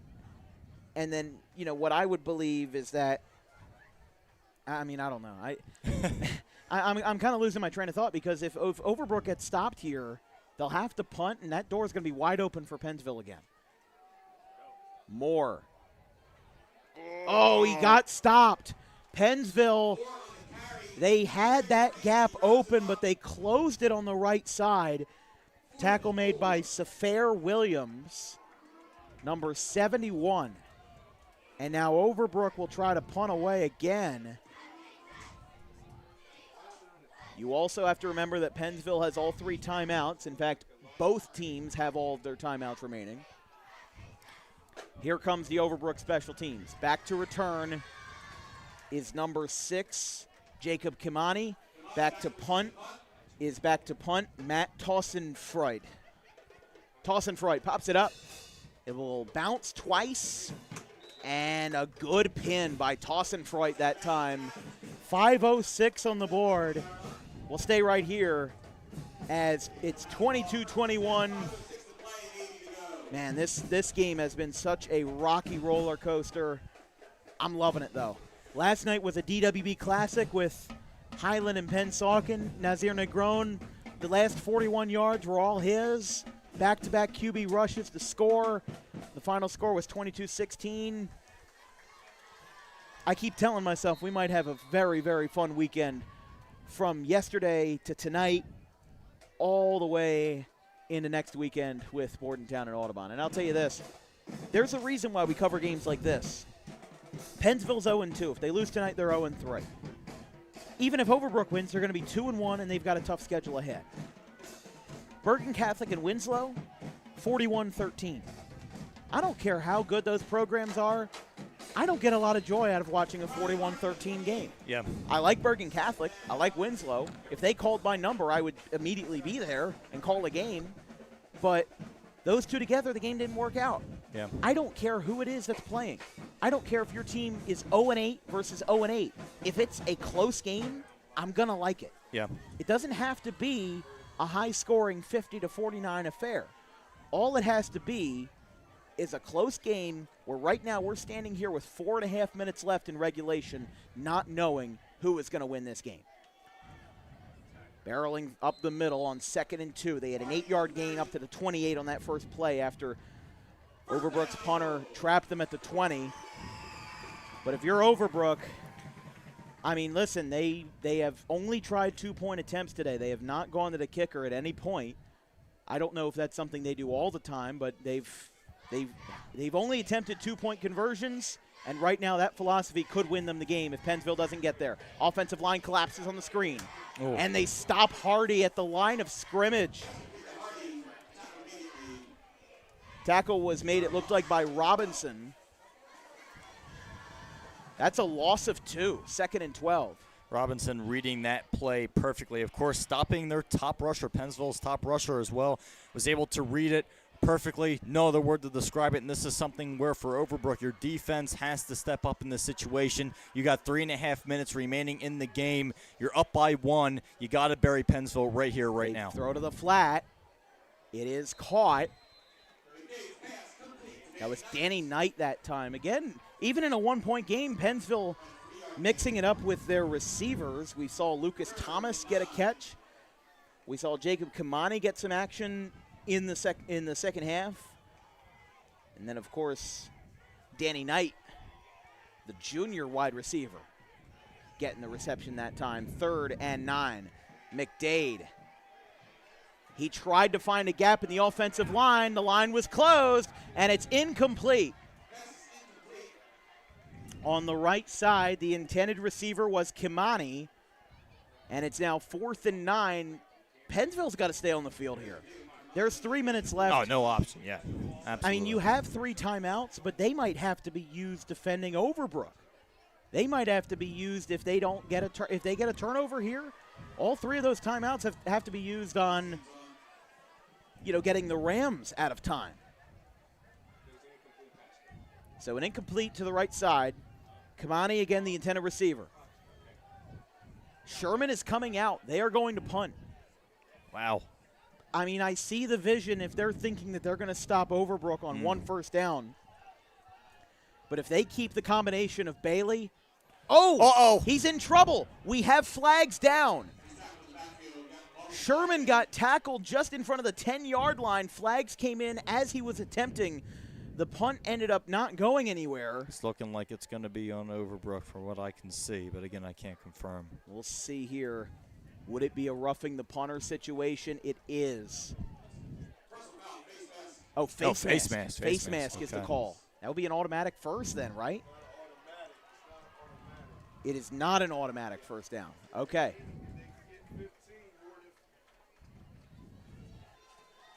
I wasn't sure of the situation there. I haven't really seen a face mask on the defense on the punt. I thought, if anything, it might have been roughing the punter, but if anything, the punt wasn't fielded cleanly. Didn't get anything that time. Here's another disciplined situation here for. It's short of a first. So where they are, we were talking about how they had to go for it. Well, the football gods heard us, at least we think. And we've got 4th and short. Here on a packed Friday night from Lou D'Angelo Stadium. Not a lot of seats open. Much of the crowd staying the same throughout this close game, sticking with the Eagles throughout their trials and tribulations, from their successes to the drives and quarters they'd like to forget. Down by 1 point, It's 22-21. Oh. And now whistles fly. We might have our first time out of the half. Pensville does burn their first. And that is going to be difficult because if Pensville doesn't get the ball back here, I mean, you'll have 2:32. It's unable to tell, but you know how it is. You have 3 timeouts. Yep. Ball gets it back with the team leading. You rush, timeout, rush, timeout, rush, timeout. Yeah. We'll take a quick break. 2:32 left in the fourth quarter.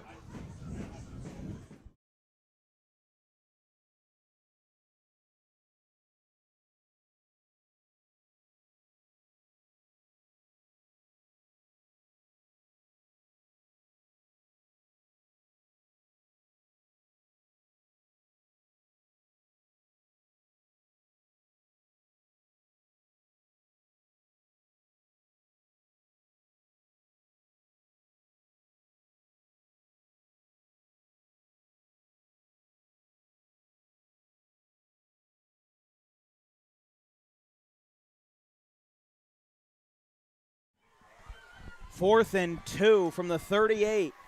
Rush. This could be stopped. I think it is. Oh, man. It is. Overbrook picks up the stop. Turnover on downs.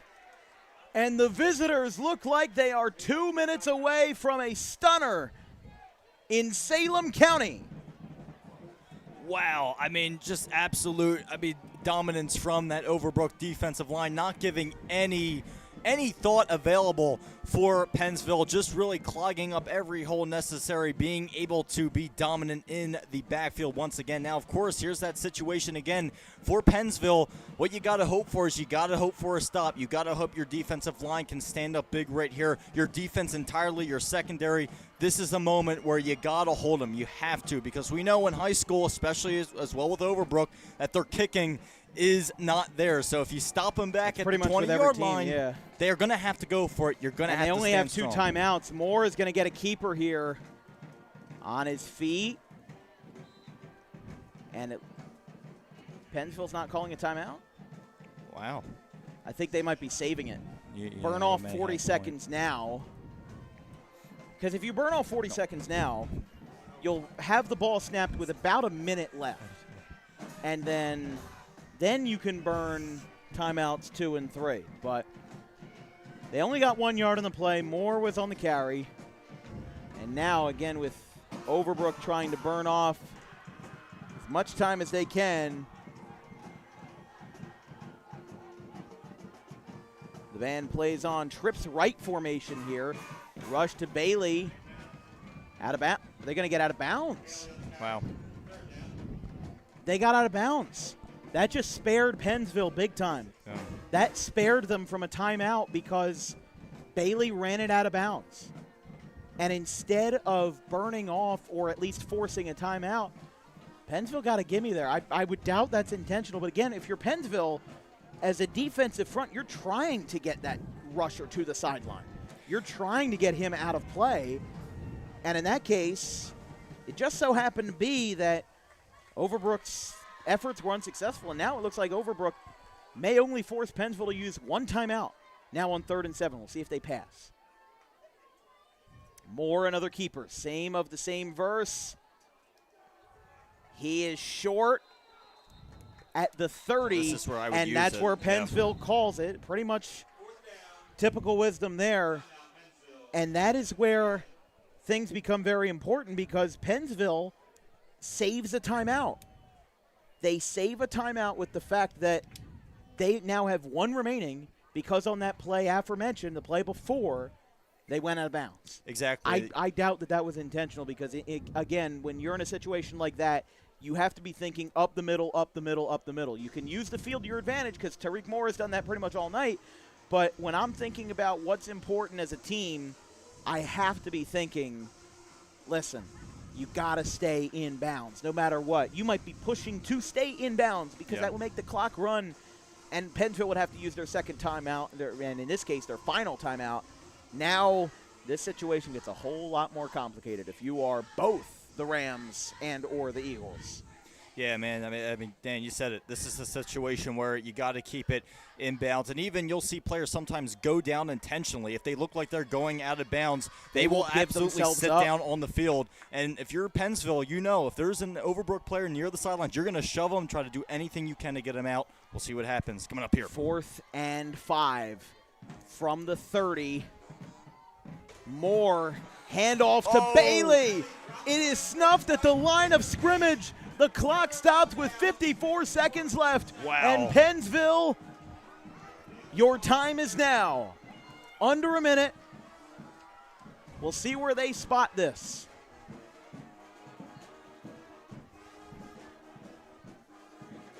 They will be around the 30-yard line. No, where are they putting this? It is right around the 30. 54.7 seconds on the clock from the 30. Here are the Pensville Eagles. 70 yards. That's 210 feet. 54 seconds. And hundreds of onlookers looking for a Friday night surprise in Salem County. McDade drops back. The milestone quarterback overshoots his receiver on the right side. Intended for Danny Knight. Again, going to that junior wide receiver, the incompletion there. But again, with one timeout, you have to go with the 1-minute drill. Get as many yards as you can without needing a Hail Mary. Just do what you can. Get as many yards as you can. Whether it's flats, I would hug the sideline 100% so that you don't have to use that timeout. And if you fail to get out of bounds, use that one timeout. It's like the golden ticket. You have to find the right time to use it. Pensville with, again, seasoned head coach Healy holding off. Screen pass, right side. Hardy, first down. I think he's out, too. They will keep it running. The referee on the far side told the clock to run. Oh, okay. All right. But a timeout was called by... I don't know. No, they're going to keep it going now. Here we go. No huddle, trips left. Staggered formation. What was that? What was that went on the field? There was a big white piece. I think was that a towel? I think his towel was ripped from his... It looked solid. It looks like a piece of metal or something, but no, his towel got ripped off.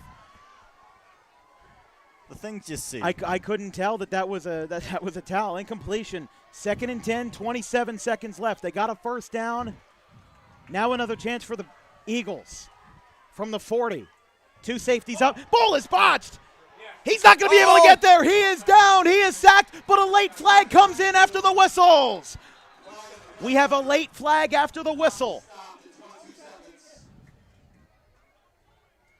I have a feeling this might be something personal here.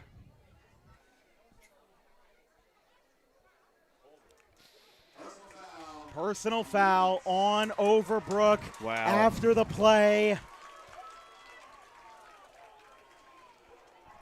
You've got 22 seconds to run to your kitchen, get some popcorn, and throw it in the microwave.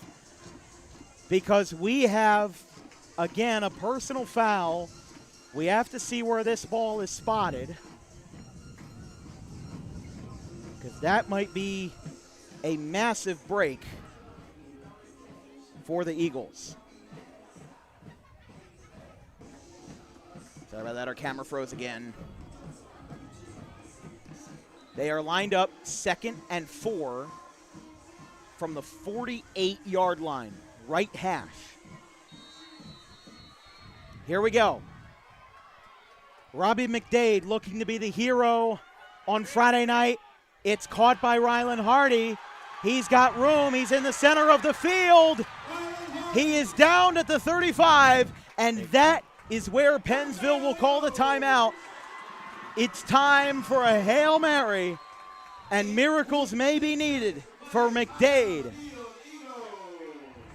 Timeout called, 8.6 seconds left. We're not going anywhere.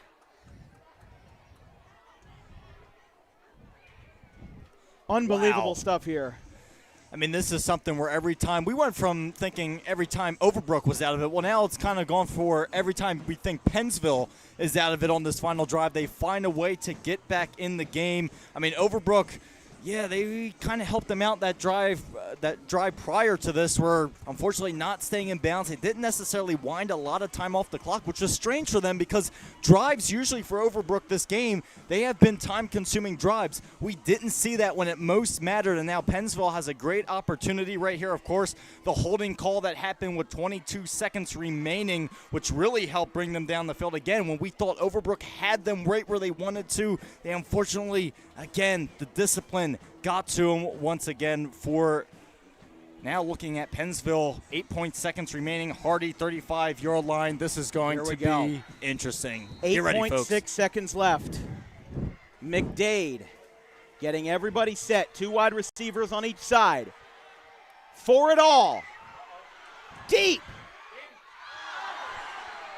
Incomplete.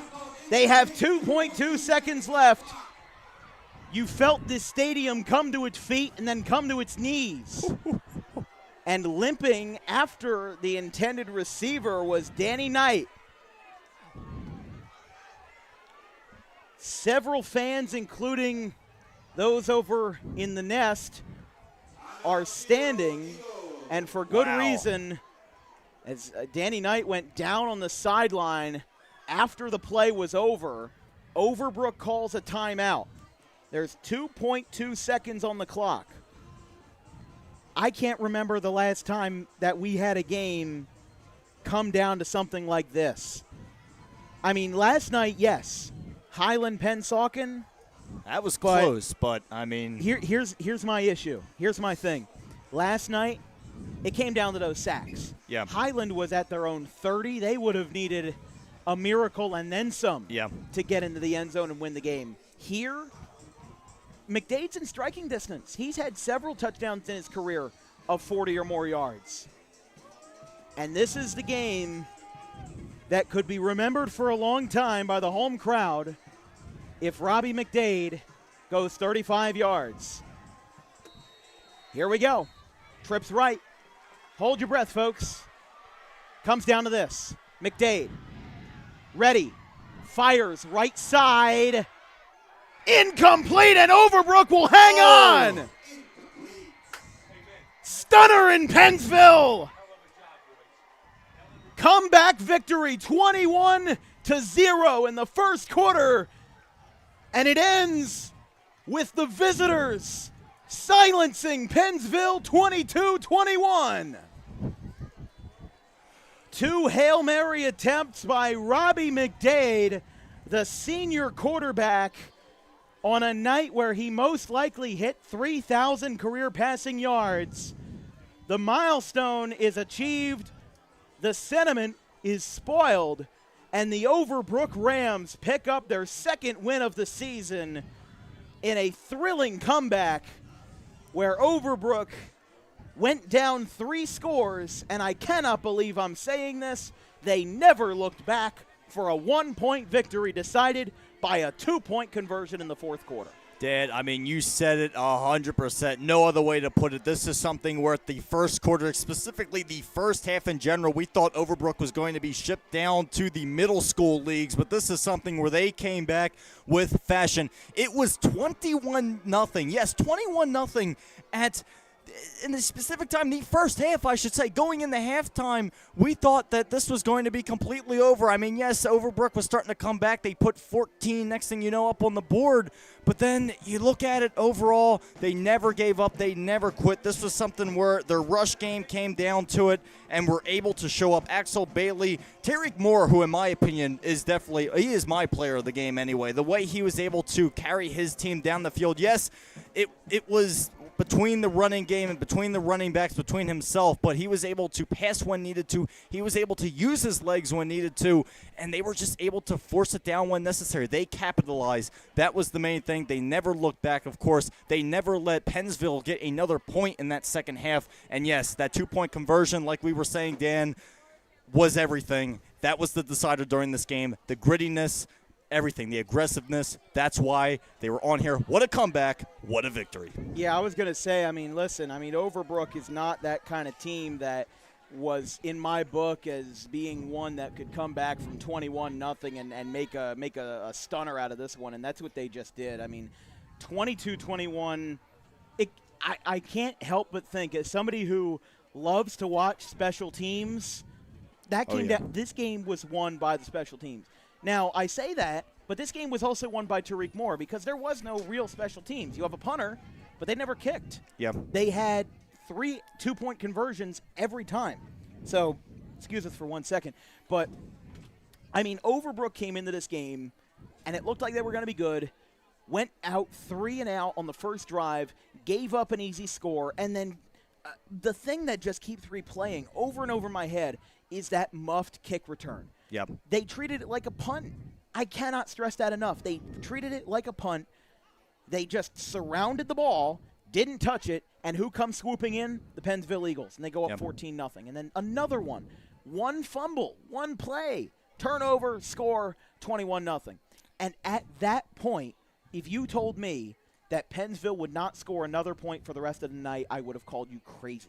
Yeah. Because how in the world does Overbrook complete this comeback because of resiliency? They never gave up. They never gave in. Frank Wilczynski, again, both of these teams, 2 very experienced head coaches. Healy in his 9th year here at Pennsville. He wanted win number 30 tonight. Couldn't get it.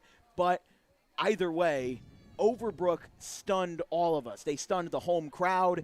They might have stunned themselves on the sideline. Again, when you look at the tape and you say, I can hear Overbrook celebrating off camera on the right side in their end zone.